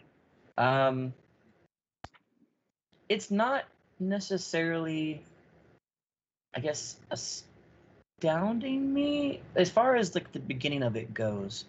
What's interesting is the world as it's being developed and going through this. So to say, I'll read the synopsis to. So his past life and current life are intersecting. A boy with memories of two lives faces his destiny. After his mother was killed at an early age, the orphaned Rio fought his hardest to survive in the slums. One day, he awakens to the memories of Haruto Amakawa, who died in an accident while dreaming of being reunited with his childhood friend. Hold her right there. That death, as far as isekais go, was pretty freaking horrific. Okay. He's driving in a bus, or he's riding in a bus. He is thinking about his childhood friend, and I guess the bus driver didn't notice the train crossing thing that was there, because out of nowhere you see it. He just like wham, and the bus just goes just. There is nothing. It was like a bullet train, and that hit it, and there was nothing left of that goddamn bus. It was just gone. So the And whole I'm like, thing, yeah, yeah. I guess dang. he didn't see that or something because it was gone. And that was our introduction of the um, Haruto being isekai'd into this world. Oh But my it's god. interesting because Rio is still in control. It's Rio's body. He's still in control, but he has Haruto's memories. Yeah, that's what I said. That in itself is kind of interesting as far as that goes. It's not. It's like the two are separate but live in the same body. But I've never seen Haruto actually like come out on its own. He just continually has like flashbacks from Haruto's memories. So they both died on the bus? No, no, no. Rio is in the new world, the Isekai world. Haruto got killed in our world, but for whatever reason, it seems like it wasn't necessarily a transfer of his persona into Rio. It's just all of a sudden Rio now has Haruto's memories.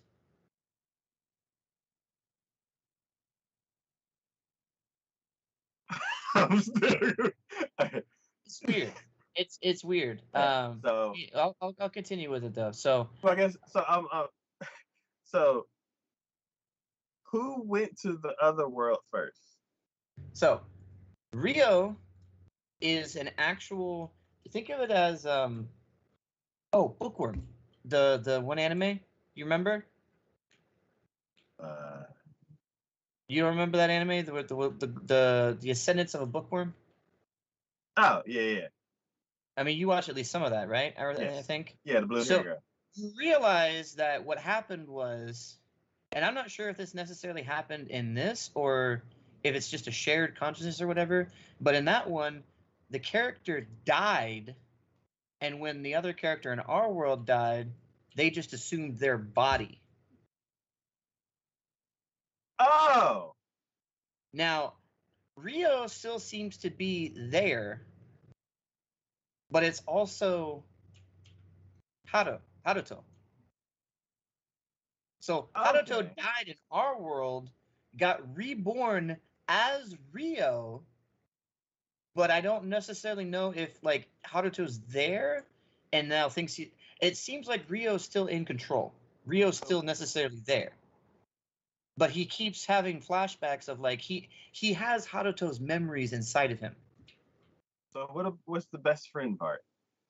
The best friend is what Haruto was thinking about. I don't necessarily know how that's going to relate to this, but Oh, right. so the best friend didn't die on the bus. No. Best friend didn't die on the Oh. bus. He was thinking about her right before he died. Oh. Okay, I get it now. Yeah. Perfect. Cool. Now, what also was interesting is that there was a mother and a little girl on the bus, and he woke up having from the dream he was having about her to see the little girl who smiled back at him, and that was right before he died. Now, in the picture, the I don't want to say she wolf or I don't remember what animal she is, but the one on the left in the pink dress, named Latifa. She is actually Latifa, who was was a character in the actual Isekai world, but she's also the little girl. Same situation as Rio and Haruto. So she got reborn, though I don't know how much of it is Latifa and how much of it is because it's almost like the two personalities meld in a sense. Um, Now he came see, and I don't know if it's necessarily he died because Rio came to, and it seemed like I don't know, like he was in a bad situation because he was in the slums. He might have he might have been sick previous to that, because his quote unquote family, which I think is just some group that was like watching over him and using him essentially. When they came back and saw he was moving, they're like, "Oh, did you get over being sick now?" So like I'm almost thinking, I'm like, did you die? Did Rio die? And now Haruto is now inhabiting him, and but like Rio still seems to kind of be in. I don't know. It's weird. Um, but the same thing happened with Latifa because she's actually Latifa was a slave. Because here again, surprise, demi-human, human world, treated as underhuman essentially. Um, but she had been trained as an assassin actually. Okay. And but when she comes to, she's like in a cell, chained and everything. And I'm not sure if she had died in there. It seemed kind of strange. Um, but the kid, like I said, he still retains some memories because when he leaves, when his family came back and said, "Oh, you're actually moving around. Are you done being sick now or being lazy?" Basically, they had a package with him, and they were boasting about how easy a job was. And he leaves because they say, "Oh, you smell. Go take a bath." Which is why I'm thinking, I'm like, did he actually die? And like, I don't know. Anyways, he was washing himself and came across a party of girls, which is the gray haired one was one of them, who was looking for somebody, but they wouldn't say who. And he says, "I don't know what you're talking about," but she uses magic as like a detection around them, and he actually sees it and is stunned to actually see it. And then he goes back home, and someone attacks him the minute he walks in.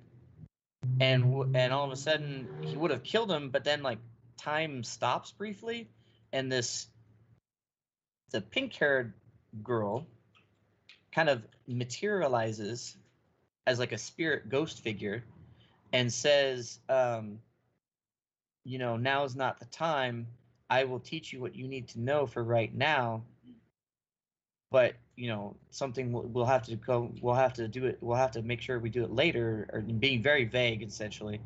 But he all of a sudden, because Haruto, one of the things he was a student of was martial arts, and he knew kendo as well as some other practices that he did.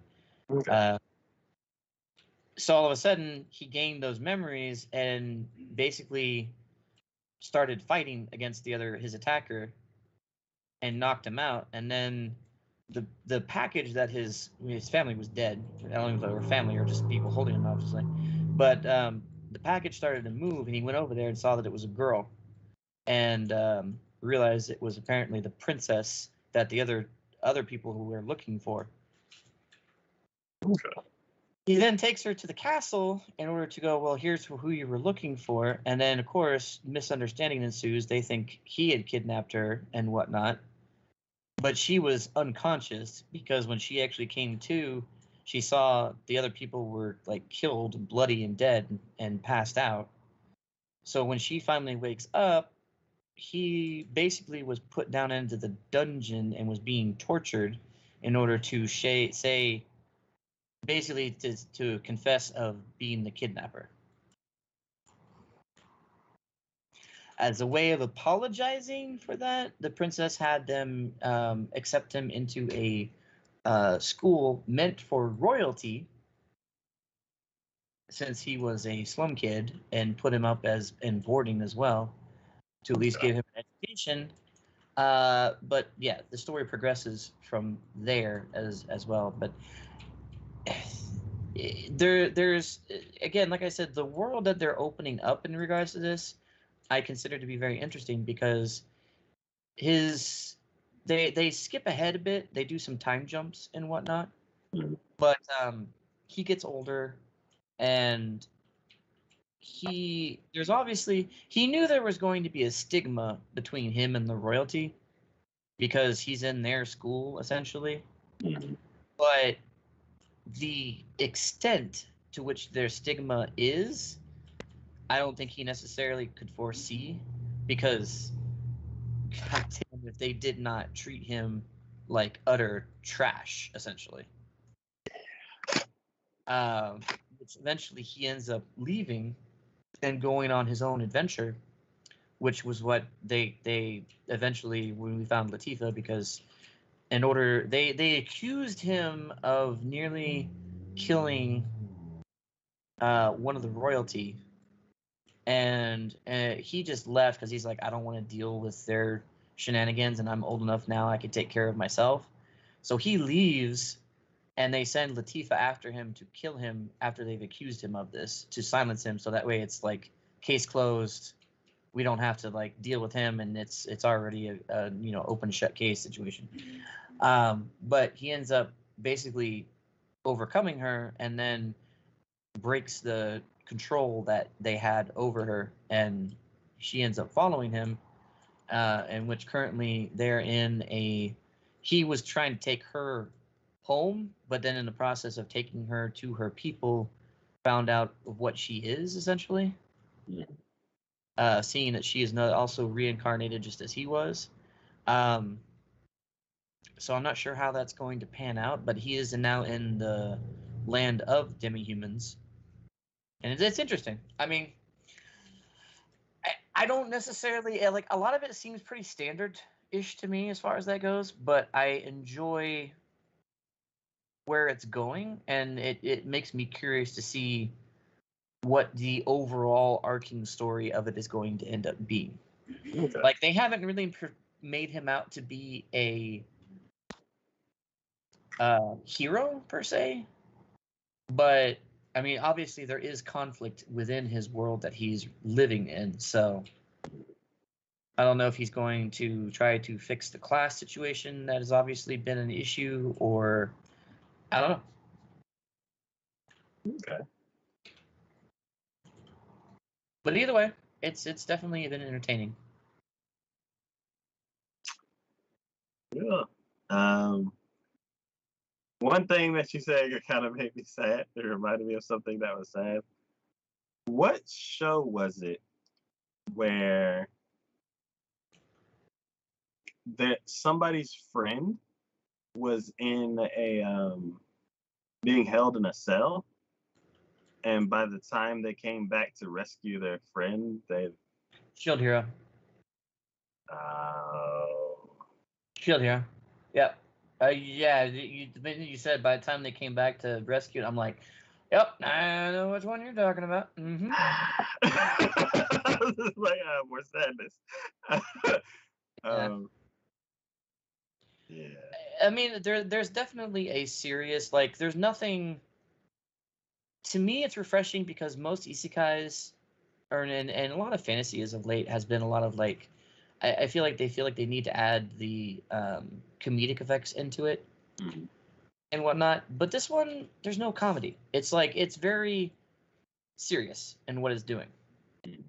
Which I kind of I feel like now that you mention it, I feel like Shield Hero is probably a good mirror as far as tone situation goes to put onto this one as well. Okay. So it surprises me because I peruse a lot of reaction on YouTube for a lot of people watching anime. This is one I don't nearly see a lot of people like going into, and I feel like those that were like big into like Shield Hero and stuff like that might will look into this because this definitely feels like it strikes a similar note in a lot of ways. Okay. So All right. The next show we're going to be talking about is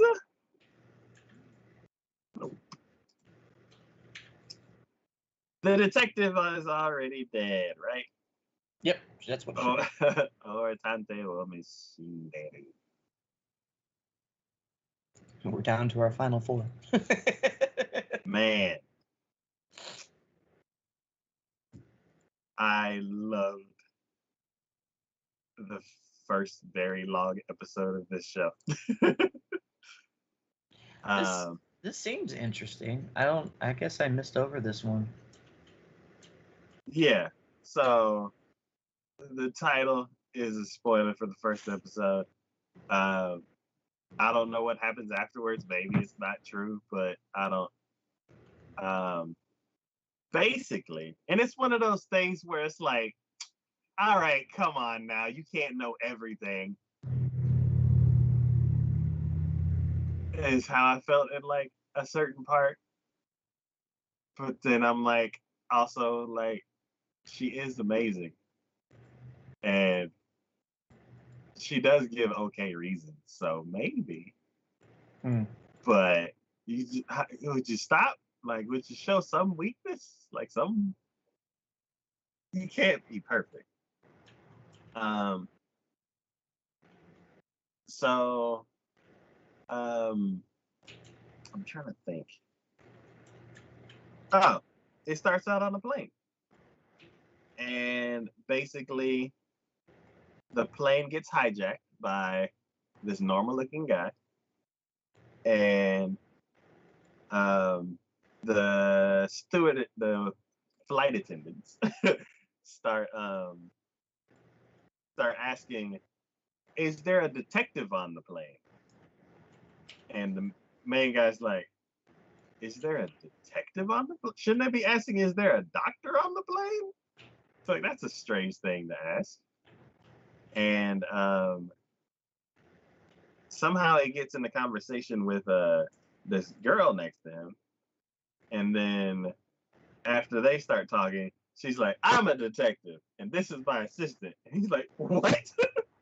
So they go up to the cockpit, and they start talking to the person who's giving all the demands, and he's like, "I need you to answer one question.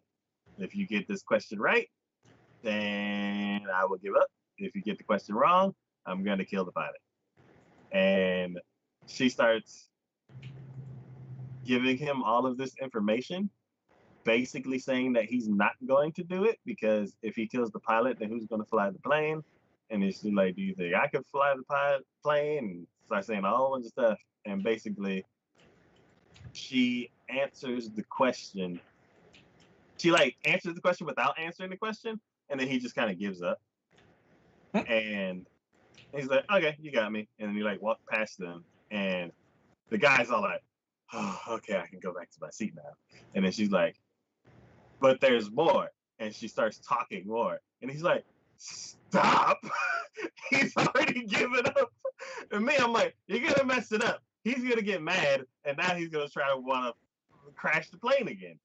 So she starts talking. And then he gets mad at her. And then a fight breaks out. And then this weird thing grows out of his ear. Now he has this giant tentacle that he's like flipping and flapping across the plane. And she's like jumping and dodging like this action hero. And I'm like, what just happened? So there's definitely a supernatural element to this, is what you're saying. Yeah. And she knows exactly what kind of weapon he has. She knows the range. She knows how to dodge it and everything. And then the guy has this weird intuition. And he's like, "I know what I'll do. I'll go grab that weird case that I seen and I'm going to throw it to her." So he runs off and go gets the case, and then he throws the case to her. Oh, that's what it was. He got hired to take this case on a plane and to get it delivered somewhere. And they're just like, do this and we'll pay you." And then that's it. And then so he's like, "Okay." So he's on the plane, and then all this stuff happens. So he's like, "Maybe there's something with that case. I just have a hunch." So he goes, runs off, grabs the case, throws the case at her. She pulls out this like 6-foot long shotgun and starts shooting it at the guy. And it's animated beautifully. It's this crazy action scene that you're like, "Wow, this looks really good. Why are they fighting on a plane like this?" And yeah, so she ends up getting the upper hand and defeating him.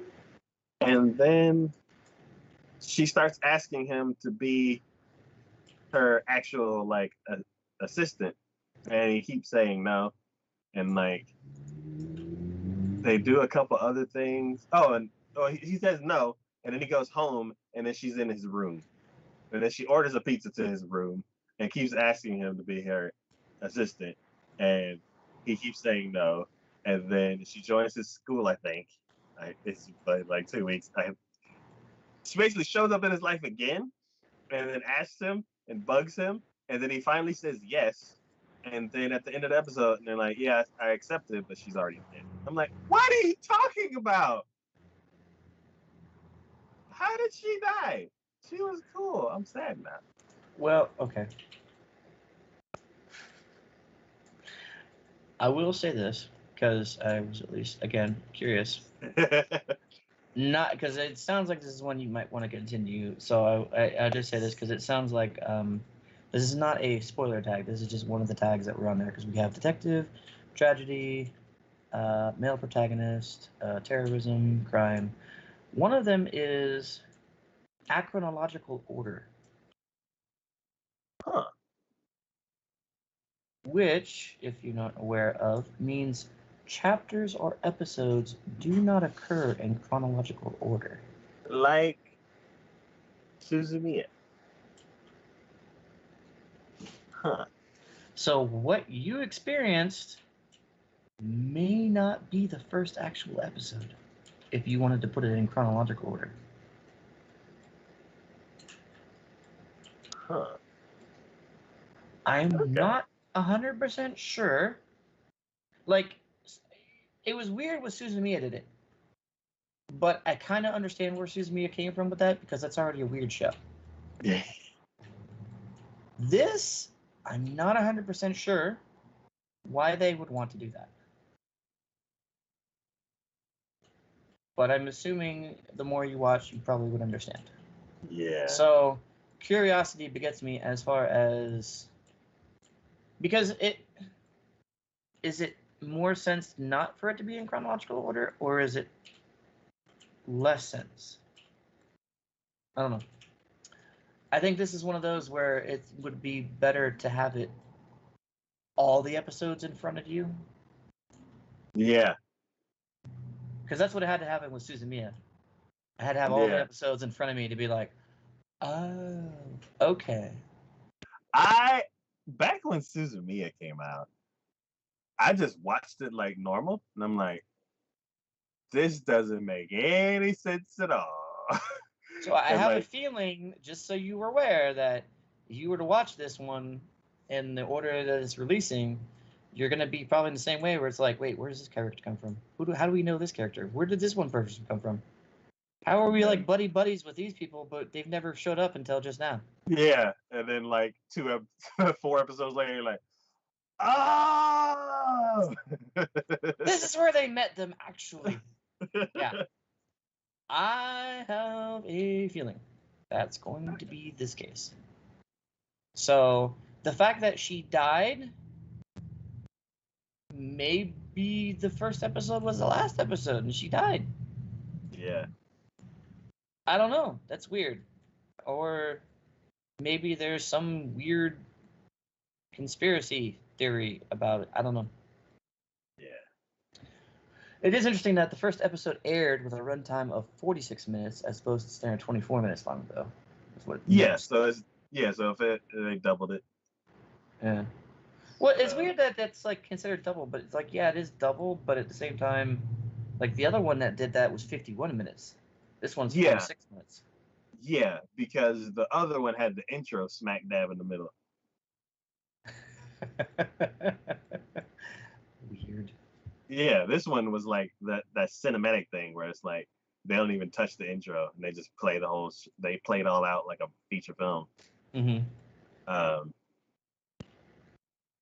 Yeah, so this show was really cool. Like the first episode was really, really cool. I am very, very interested. With my luck for detective shows, I will most likely not continue this. But because it's so intriguing and because it may be like shown out of order, and because it's one of those detective shows that they don't explain everything.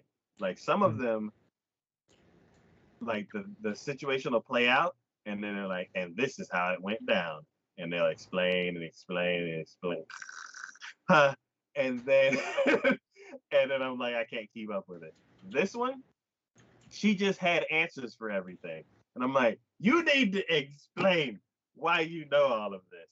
So because of that, there aren't parts where I get bored.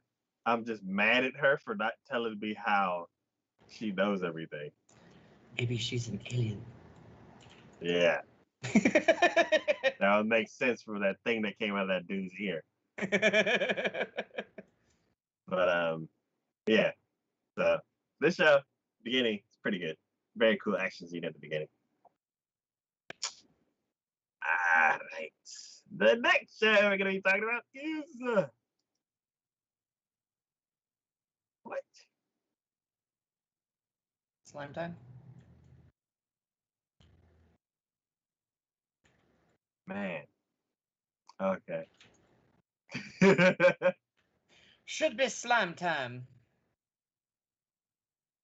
I doubled that one too.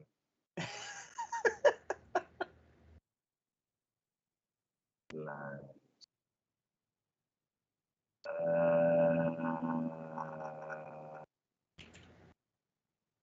Let me just pull up the picture and that'll be quicker.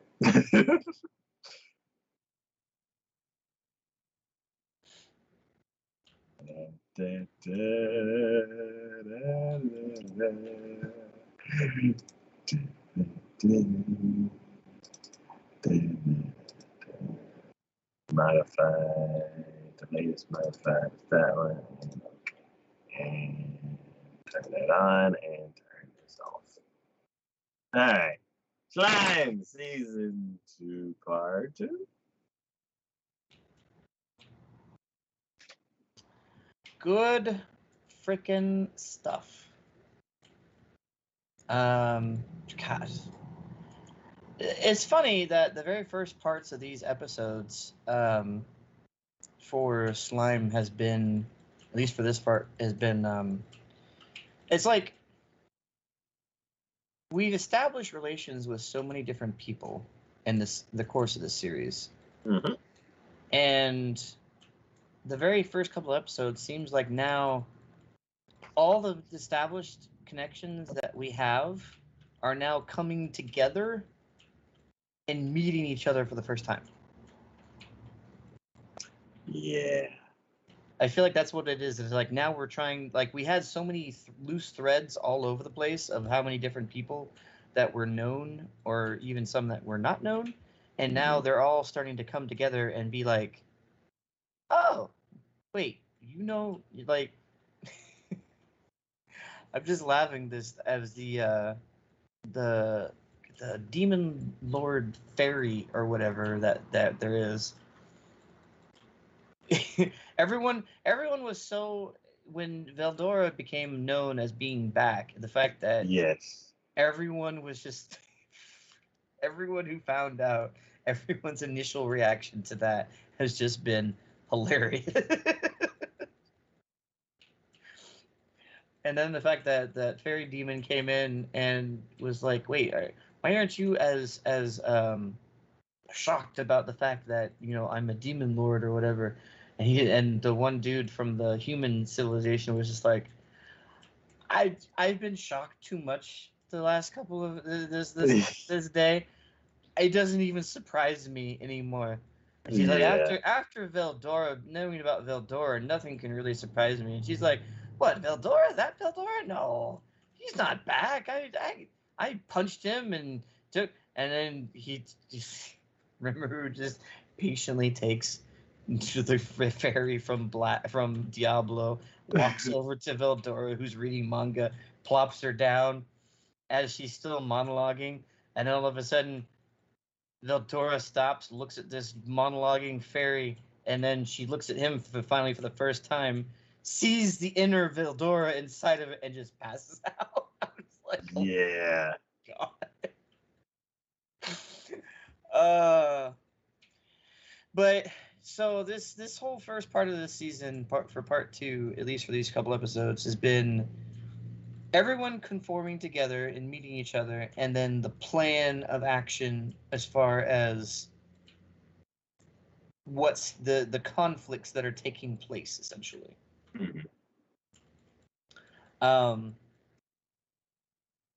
Which the buildup is immense at this point.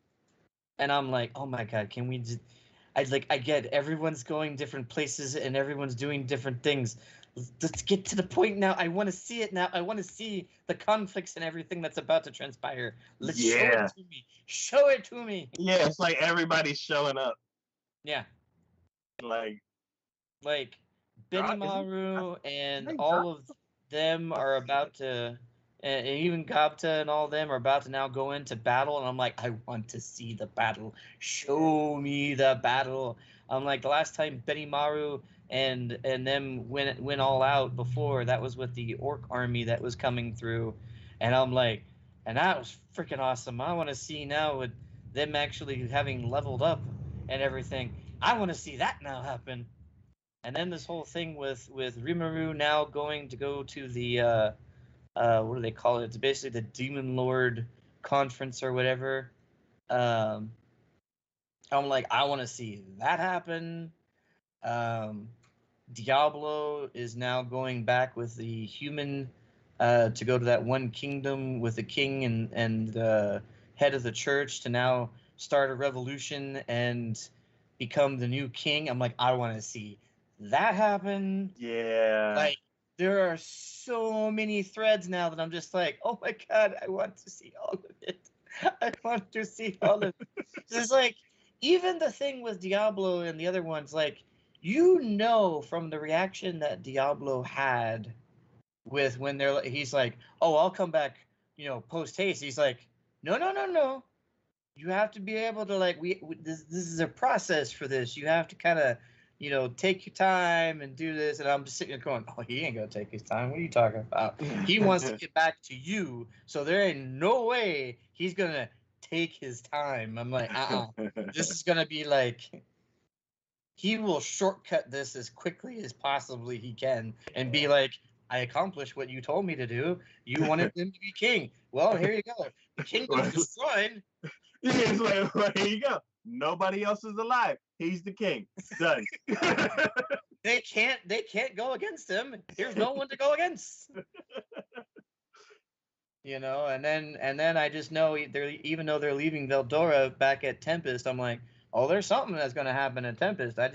There's a reason why you're leaving your, the big guns sitting back at home. They wouldn't just leave him there and not have him do something. Like, he is gonna do something. And I'm like, I want to see him being one of the only 4 real dragons, essentially.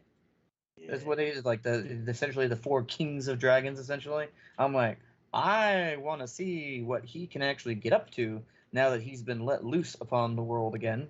And something's going to happen at that conference that they're going to as well. So I'm like, and I want to see that. So much of this now, I'm just like, yeah, I'm like, shoot, even if you broke it up into seasons just for this, I would not be disappointed because I want to see all of it. I want to see what the hell's going on with Milim. Yeah. Because everyone's in disbelief that Milim, whatever the frick his name is, that other demon, or the other dude who's been pulling the strings behind the scenes, like, how he could manipulate Milim to basically doing, like, what is he holding over her head in order to cause that to be the case situation? Yeah, to make her turn on her new friends. Yeah, to make her turn on everyone and do the, like, what is, he's obviously pulling strings because that's what he does. So I'm like, when's that gonna happen? And if Rimuru finds out and is able to do something about it, what's Milim going to do afterwards if he's able to free her from whatever strings that he currently has holding her down? Yeah, because in order for Rimuru to actually, like, keep control of the now freed Milim, he yeah. Well, but now he's, according to great sages, or Raphael now. I keep thinking great sage because it's always said, but now it's because of Raphael. Um, he's now on par with Milim, power wise. Okay.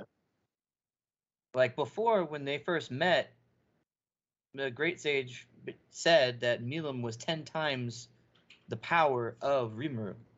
Okay. Well, when Rimuru upgraded Diablo to have the name, he asked how much power I have in comparison to what I used to have, and he said, and it was given the answer, you are 10 times more powerful than you previously were. Okay. So I'm like, well, you're on par with Milim, and Milim's already feared. So I'm like, Hmm. I don't know if the one holding all the strings from everyone doesn't realize that yet or not. Like, Yeah. I don't know. I don't know. Because I'm like, if you were having to hold something above Milam to hold Milam away, you got nothing on Rimuru, and he's coming for you. Yeah. He's coming for you now. So, and he's already set things in motion to pretty much counteract everything that you're trying to do, Hmm. and is going to be standing there in front of you in this conference while your army, which is supposed to be taking out the others, the people of the Beast Nation, because you want to turn yourself into a demon lord just like everyone else, then is going to stop you from being able to do that. I'm like, what's that? How's that gonna turn out? Whew. It's gonna be interesting. It's from where we first started with this and everything to see where we're at now. It's like, I don't think I would have ever predicted that this would be where it would go to. As goofy as Veldora was, I wasn't sure if that like goofiness was genuine. And I'm like, basically, I was like, Rima's gonna get to the point where he frees Veldora, and Veldora's gonna just destroy. Like Veldora's gonna become the big bad and just destroy everything. For it to turn out this way, I'm like, I wasn't see. I wasn't looking at that. I wasn't looking at that at all. But it's funny too because I didn't look into it because I don't want to necessarily spoil myself on anything. But I have seen, because of my YouTube recommendations, people talking about, based upon the manga, as far as that goes, it's going to go even further than this. Because he's going to actually have generals beyond like his current situation. Like beyond Benimaru and beyond the Orc Lord and beyond, like, he's going to have even more powerful generals coming along. Makes I'm sense. like, damn. I thought it's one of those situations where I'm like, I already thought we were at a plateau. I already thought, like, okay, like before he was powerful as is, based upon the fact of how many resistances and what he could do and what he could consume. Now we've stepped that up even further with him becoming a demon lord, and now with everyone else being as powerful as they are around him, the fact that now he has Diablo and everyone else that was already pretty powerful before, now even got a bonus upgrade beyond that. Now you're saying there's going to even be beyond that? The hell? How far does this plateau go? So yeah, no, this has gotten me like super amped for this series.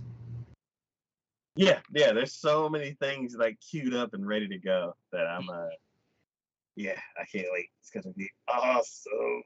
I mean, slime for me has got to be my number one, honestly. I mean, for this season, going into this, like I'm biting at the bit every time to see the next episode, because I'm just like, okay, come on, I know we're gearing up towards it. I know we're gonna get to it. Show it to me. I want to see it.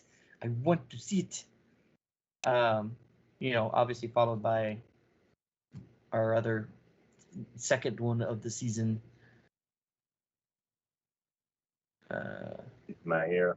My Hero, yeah. Yeah. Rather equally as far as that one goes, because it's, what is this, the season of anticipation for sequels? Because like even My Hero's doing that. Like, we're gearing up for My Hero just as much as we're gearing up in uh, Like, yeah, Slime. I'm just like, what the ah! hell? Already. But no, I mean, this is great. I mean, this is definitely loving this season so much.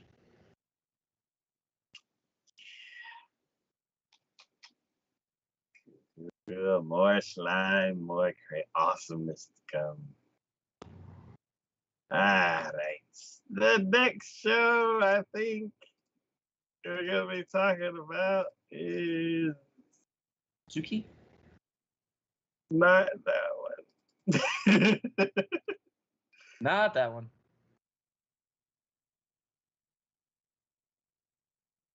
It's fine. Suki?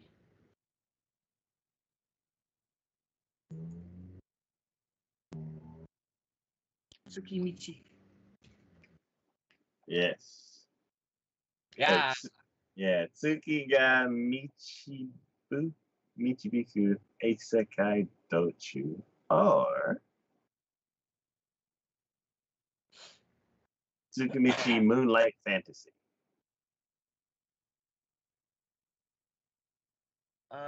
So I since I know about this, I almost want to go back to the synopsis just to see how close or how vague they were being on the synopsis and go into further detail with that. So Makoto was just an average teenager who happened to suddenly be summoned to another world as a quote unquote hero. But the goddess of this world called him ugly and took his hero status away from him and sent him to the ends of the world. In the wasteland, he meets dragons, spiders, orcs, dwarves, and many other non human races. Makoto manages to show promise in the use of magic and fighting, which he wouldn't have been able to do in his former world. He has numerous encounters. Oh god, they were being so vague in this. But will he be able to survive in the new world? A fantasy where a guy who has been abandoned by the gods and humanity tries to reset his life in this new world. Okay. To go back to this, he gets summoned by a god in our world. And the god says, you have, which is Sugiyami. There we go. Sugiyami is the god in our world. He gets found out that his parents actually came from this other world. And he never knew that. And basically, they had made a deal with the god in the other world that his parents could come to this world and live a quote unquote normal life. But at some point, they would need to give one of their children over to the other world in order to be the hero. So They're like, cool, we ain't gotta worry about it. Yeah. So he has two sisters, and so basically he's like, so wait, either I go or one of them goes, and he's like, yeah, that's what it happened. And he's like, well, I guess if that's the case, I will go.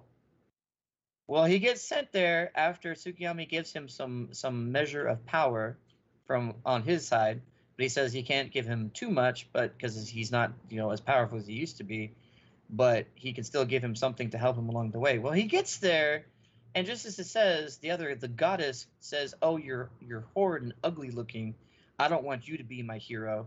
He's like, "Don't worry, I'll figure something out with one of my humans, but you go far away from as my humans as possible." And the only thing that she gives him is the ability to understand all languages. Goes, "Well, I'll give you this as just because. I don't. But get out of my sight. I don't. You're horrid looking." And yeah, so he gets banished, and luckily he got enough ability from Tsukiyami that he's actually pretty powerful in his own right. And the very first thing he comes across is an orc, a lady orc, who's going to basically be a sacrifice for a dragon in order to appease a dragon. Ends up finding out that the dragon wasn't actually let loose and was actually sleeping, essentially. It was just some other like monsters that were basically masquerading and putting on it as a way of getting fealty from this nearby orc village or whatnot. But after he incidentally takes care of them, he ends up breaking the seal on the dragon anyways and ends up letting the dragon loose. Okay. But in the course of their fight, the dragon, who is Tomoe, ends up reading his memories and realizing he's from another world, and actually falls in love because he was a big into like old historic Japanese stuff like that. falls in love with all the memories he has of all the old historic Japanese stuff, and wants to become a follower, basically, so she can continue to peer into that. But because he's as powerful as he is, she thinks it's going to be like a 75-25 situation where she's more in control. But because of the he's only essentially level 1 in this world, but his ability that he got from his god previously to come here basically puts him higher than Tomoe as far as level is concerned with ability. So when she makes a pact with him, she ends up being more of the quote unquote slave in the situation, more just follower basically, to him, to Makoto. Okay. And that kind of basically after that, Makoto learns a few things about using magic and then decides he's going to go on a journey to find out what his parents were about and try to find where they had been and their life and everything like that. Along the way, so Tomo has basically a pocket dimension as far as her own little world, essentially. Okay. Not like as big as the world that they're in, but big enough to where it has its own like climate and stuff like that, and it's actually like a foresty mountain area. So the orcs, because they live in this horrid end of the world area, they're like basically plead and essentially become his subservients, more or less, because they go into her pocket dimension and build a village in a town there to live off the land that they're there with. And basically, as he's going along, he keeps kind of gaining support and from various monster races that are tired of living in this barren wasteland that they've been basically demoted to. It's yeah, and it just goes from there. Okay. Like even eventually, like this giant spider monster that ends up coming into this essentially has their own personality, and through the fact that Mikoto was able to harm this spider, she's something of a masochist, and she basically agrees to, as he's unconscious, Tomoe goes, well, you can make a pact with him if you want to follow him. And she's like, wait, don't I have to do that with him? And she's like, I'll agree to it on his behalf because he was unconscious. No. So yeah, then all of a sudden now she becomes another follower, but both of them have human forms, female, of course. And yeah, So it worked even though he was unconscious. yep. Ah. So yeah, Get you into ends some up trouble. being Mio is the purple one, and Tomoe is the one in the Japanese green garb, because she considers herself a samurai because of all of his historic documents that she keeps looking into, quote unquote historic documents, which is basically like a bunch of like films and sitcoms and TV shows essentially centered around the old Japanese lifestyle way or whatnot. But yeah. Yeah, it's nothing like, okay, but both of them are like really freaking powerful, and both of them have like a rivalry kind of going between each other. So at one point they go into a human town, and he tells them to go rescue this girl who had been kidnapped, and they do, and in so doing, they keep trying to one up each other until at the very end, essentially the whole town has been literally destroyed except for the one building where Makoto was in, essentially the inn of the whole town. The whole rest of the town is just gone. Oh God. And basically, it wasn't for Mio being able to modify the memories of the town. They basically said that there was a swarm of monsters that came through that Tomoe and Mio were able to kill. Essentially, it was Tomoe and Mio who did the whole destruction. Yeah, there was. That whole historical thing. It's like, oh, I want to learn all about American history, and I'm going to cosplay as my favorite American, historical American Fonzie. And you're like, no, that's not. But she takes it so serious. Yeah, It's humorous in its own way, and again, this is kind of the opposite of the Spirit Chronicle one that we're talking about, where that one took itself seriously. This is one where it's fantasy, but it's pretty much straight comedy, essentially. yeah. This type of fantasy show like kind of puts me in like the mindset of like Inuyasha. Yeah. Like things don't seem too serious, and like it'll be a fun ride. Yeah, which is pretty much what this one is. It is Yeah. pretty much what this one is. Like, there's never like any real necessary danger because yes, he's level 1, but he's powerful enough in his own right to kind of handle himself. And Hmm. then when you put the fact that he has these two powerful monsters that no one else was able to do anything about in that are his followers, and he's essentially gaining his own community and army. And in the meantime, with all these monsters, he keeps coming across and basically allowing them to reside inside of the pocket dimension that Tomoe has. It's just like, yeah. They've even gone now to calling him Lord, and whenever he goes back into that pocket dimension, Oh, God. he's like the young master. They're building him a literal Shinto castle to be in. That's his house. He's like, I didn't ask for that. They're like, well, you didn't, but you're getting it now. So, Interesting. Yeah, it seems like a show that I would get to. one day. Yeah, I've heard that before. Yeah, it Hey, is what.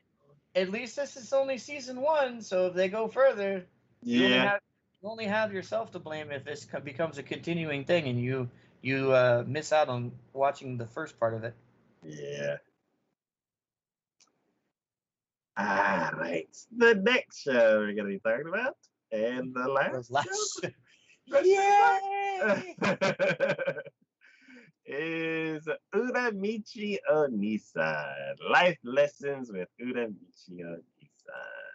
Nearly 4.5 hours. Yeah.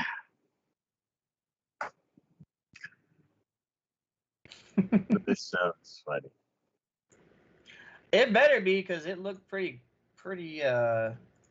weird and slapsticky. So, Uramichi is this like, yeah, Is this what we all know the real life essentially of Barney would end up being? yeah, if he didn't have to get into a suit and like had to just day in and day out play a basically like Blue's Clues, Mm-hmm. just go in and action, and he's like, "Hi kids, today we're gonna learn about the ABCs. A B C D E F. My life is an unending march," and I'm like, are they keeping this part into the show? Or are they gonna cut this part out? And like he is 100%. No, you know what? Before I thought he was scarring the children, but he's not. He's just giving the children so much information that like they'll just repeat, and the parents will be like, "Where did you learn that?" And it's like, Uramichi Nissan says life is a long, endless, drolling problem, and you'll never get what you want. And I'm like, dude, what are you teaching these kids?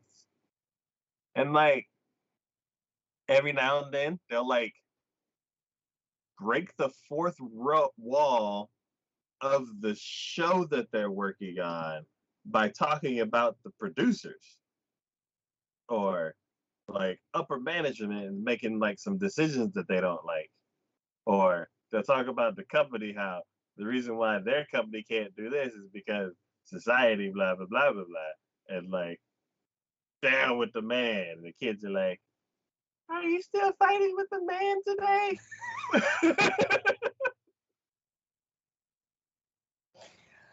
Oh God. It's so funny. Uh, Um, I will say, interesting enough to this, that one of the tags, there is no spoiler tags for the show. oh yeah. One of the tags in it is Jose, which I did not know. So I looked at it. It says target demographic is adult females. Yeah. Is So that just true? so I've never well, seen that before. so just like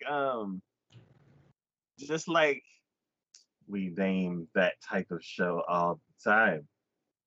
Like Dragon Ball Z, other like battles. Shonen.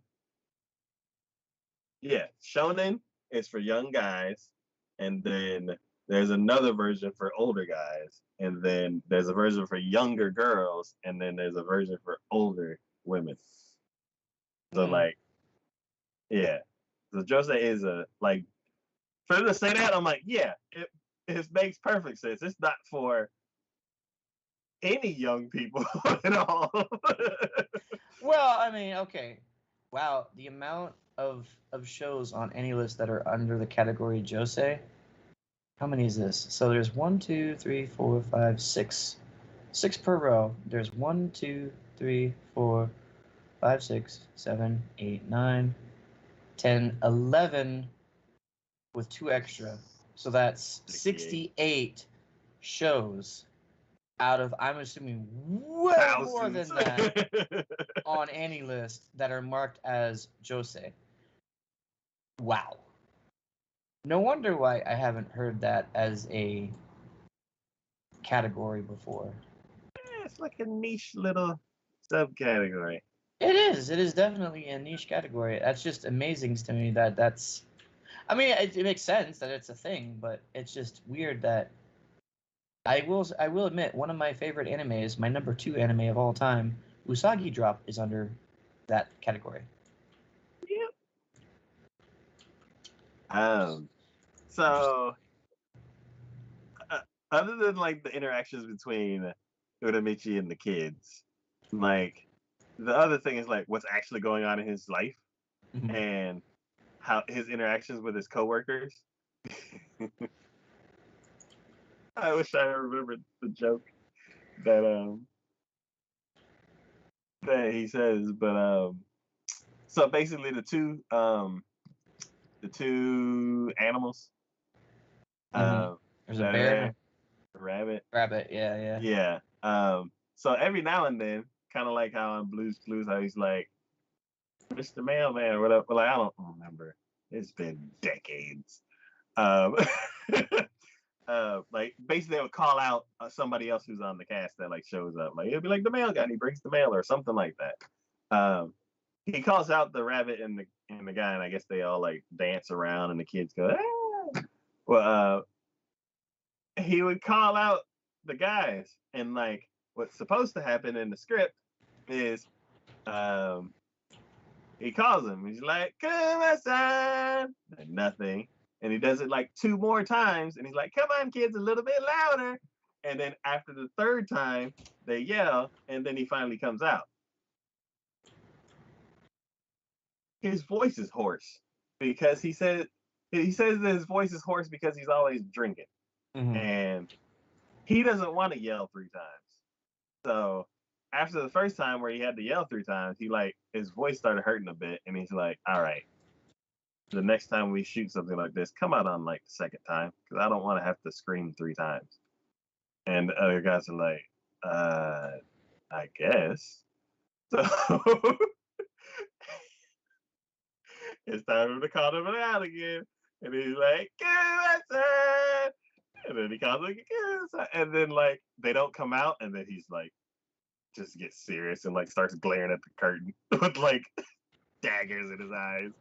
And one guy's scared. He's like, I think we should cut. He's like, no, I'm a professional. I'm gonna follow the script. And then after they finish shooting, he like grabs the dude by his collar and like drags him into the hall. And he's like, what did we just talk about? I said I didn't want to say it 3 times. I'm like, are the kids seeing this? Like, this isn't cool. It's okay. Oramichi and Isan is just having a conversation with Kuma-san. It's fine. Don't worry about it. So, This is how adults talk. yeah, it's like it's so weird. It's like this weird gossipy high schoolish kind of thing because it's like the what was it? The two mascots are like co-highs of Urabichi. So he graduated first, got a job, and then they graduated and ended up working with him. So he's their senpai, and he's a terrible senpai. He's not the senpai that you want. He's like a bully. So they talk trash behind him behind his back, and like as you can tell, he's like muscular because he used to be a gymnast, Mm-hmm. and so he's always like has that spring thing. It's like a spring and two handles that you like. Mm-hmm. Yeah.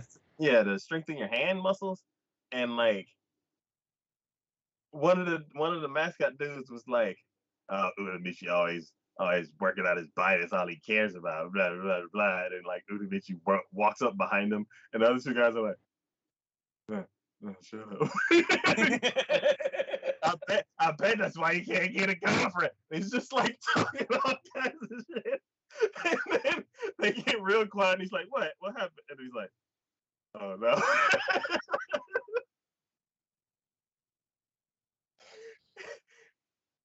And then you have two other like hosts that like step in for Uramichi sometimes, and the lady, she's just worn out. Like the camera's like action, and she's like, "Hi kids," blah, blah, blah. As soon as the camera's off, she's like, just done.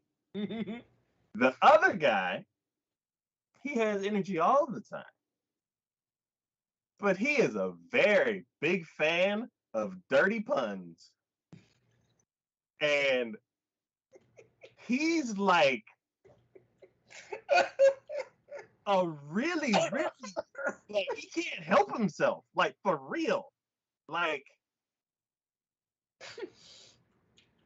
he's like, and he's always trying to come up with like a new pun that like he's terrible at telling them because he's like one of those people who like he has a joke that makes him laugh so much and he wants to share it, but he'll start laughing before he can get the joke out. He's like, dude, I got this dude. It's so funny. Hold on. Oh, okay. Let me get hold on. Okay. So you know how there's these horses that have the horn, and one horn, and it's called a unicorn. Well, the first part of that word is unko, which is poop.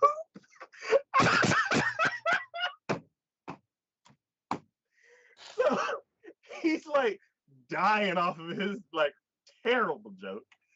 And then Urabichi knows that he can't keep himself together. So he's like, okay, I need to stop. I'm about to shoot my next scene in like a couple minutes. So, okay, okay, let me give me some water, like calm down. And then like they're walking to the set, and he's like, oh God. And he's like, stop, don't do that. And then he's like, poop. And he's like,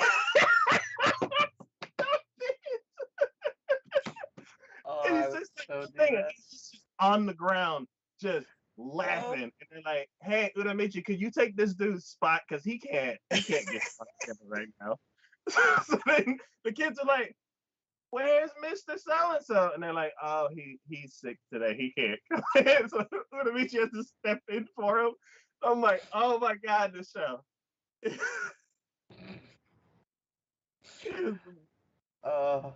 I swear that would probably be me. If I knew somebody had like a trigger like that, I would so mess with them so hard. Oh jeez. It is. Oh I'm god. just like looking at. I'm like, this is the most. Oh, and then also like the crew that's like shooting the show.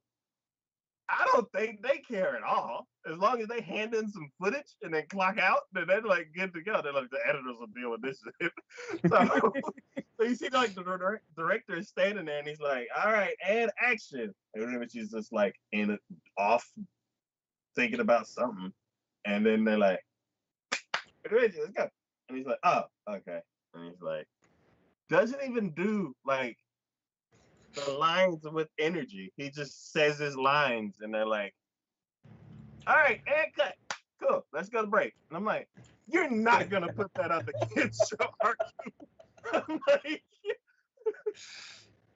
Oh, that is the definition of like phoning it in, just being like, I don't even care. Let's do it. Are we done? but Oh, I'm good just lord. like, this show is great all the wrong ways. Yeah, that's what you on this side.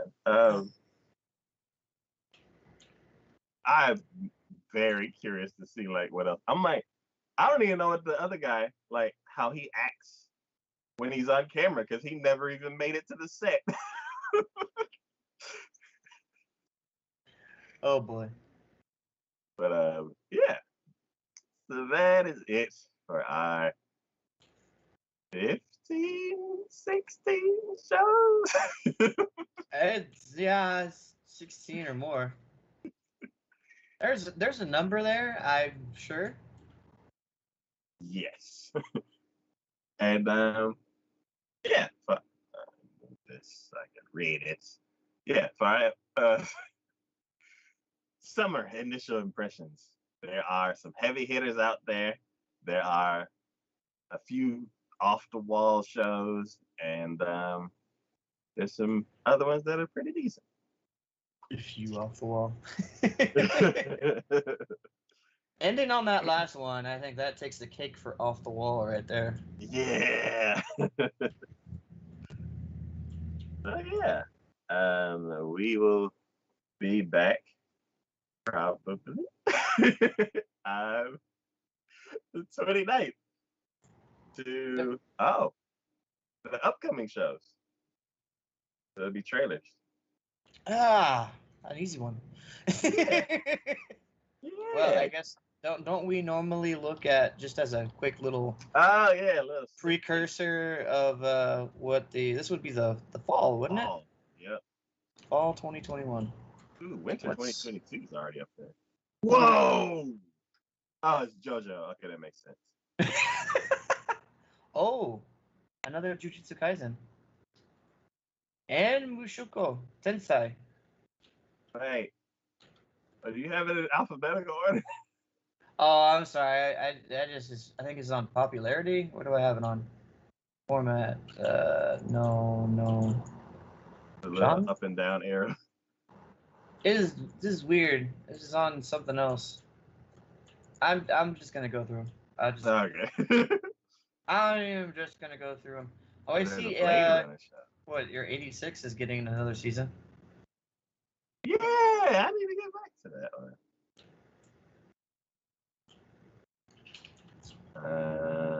Build Wait. Divine. Oh, that's a movie. Okay, good. Chick Kip Dancers? What? No. Day Day Live 4. Oh my god. Mm-hmm. Keep making more of these. Deep Insanity Lost Child. Digimon, that's not gonna be available for streaming. Probably not. Yeah. Oh, that show, the Inuyasha the sequel. Oh, Isekai Shokudo. uh, oh, the one with the restaurant. Yep. Yep. Ooh, Restaurant in another world. yeah. Okay. And the next show, Yokai Senki. Okay. Another restaurant with another show about restaurant. Kaizoku Ojo. That looks interesting. That looks like an adventure.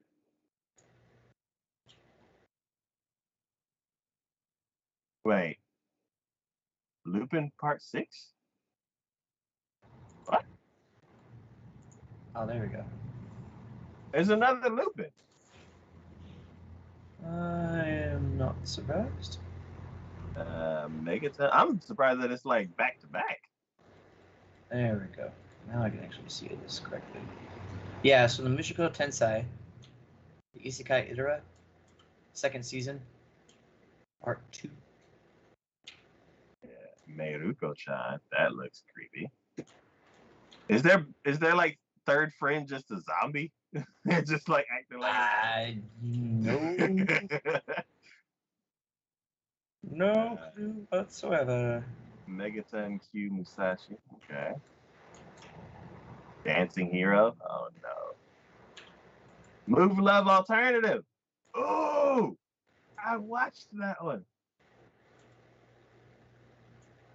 Platinum In, Osama Ranking, Pride of Orange.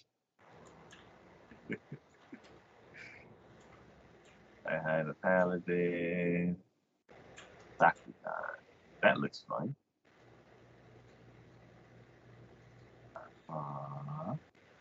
Selection Project. Ooh, maybe. Oh, Doga Cover. Okay, definitely. Senpai Uzaki Kohai. Another Doga Kobo. I'm watching that. And a lot.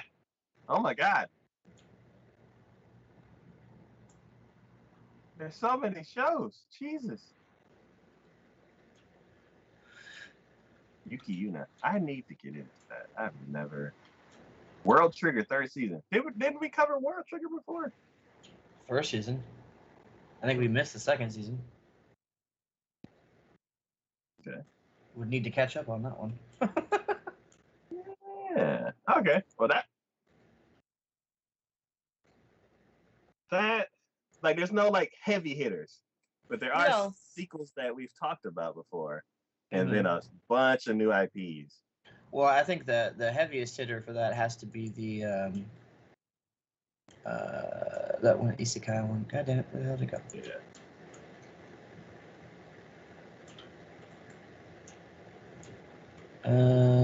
Yeah, where'd you freaking go? Load. There we go.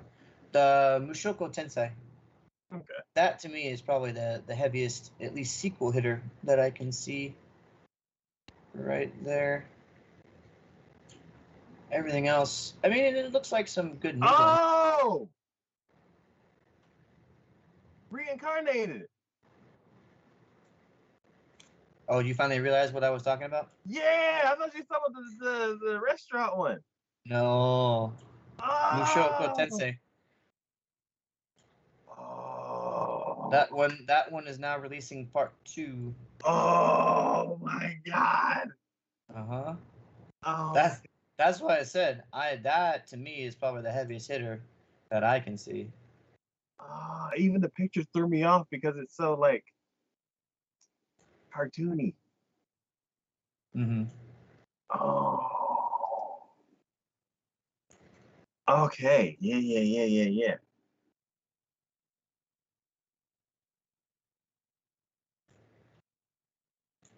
I'm curious about Movie Level Alternative. I remember watching it. I believe I talked about it on the show.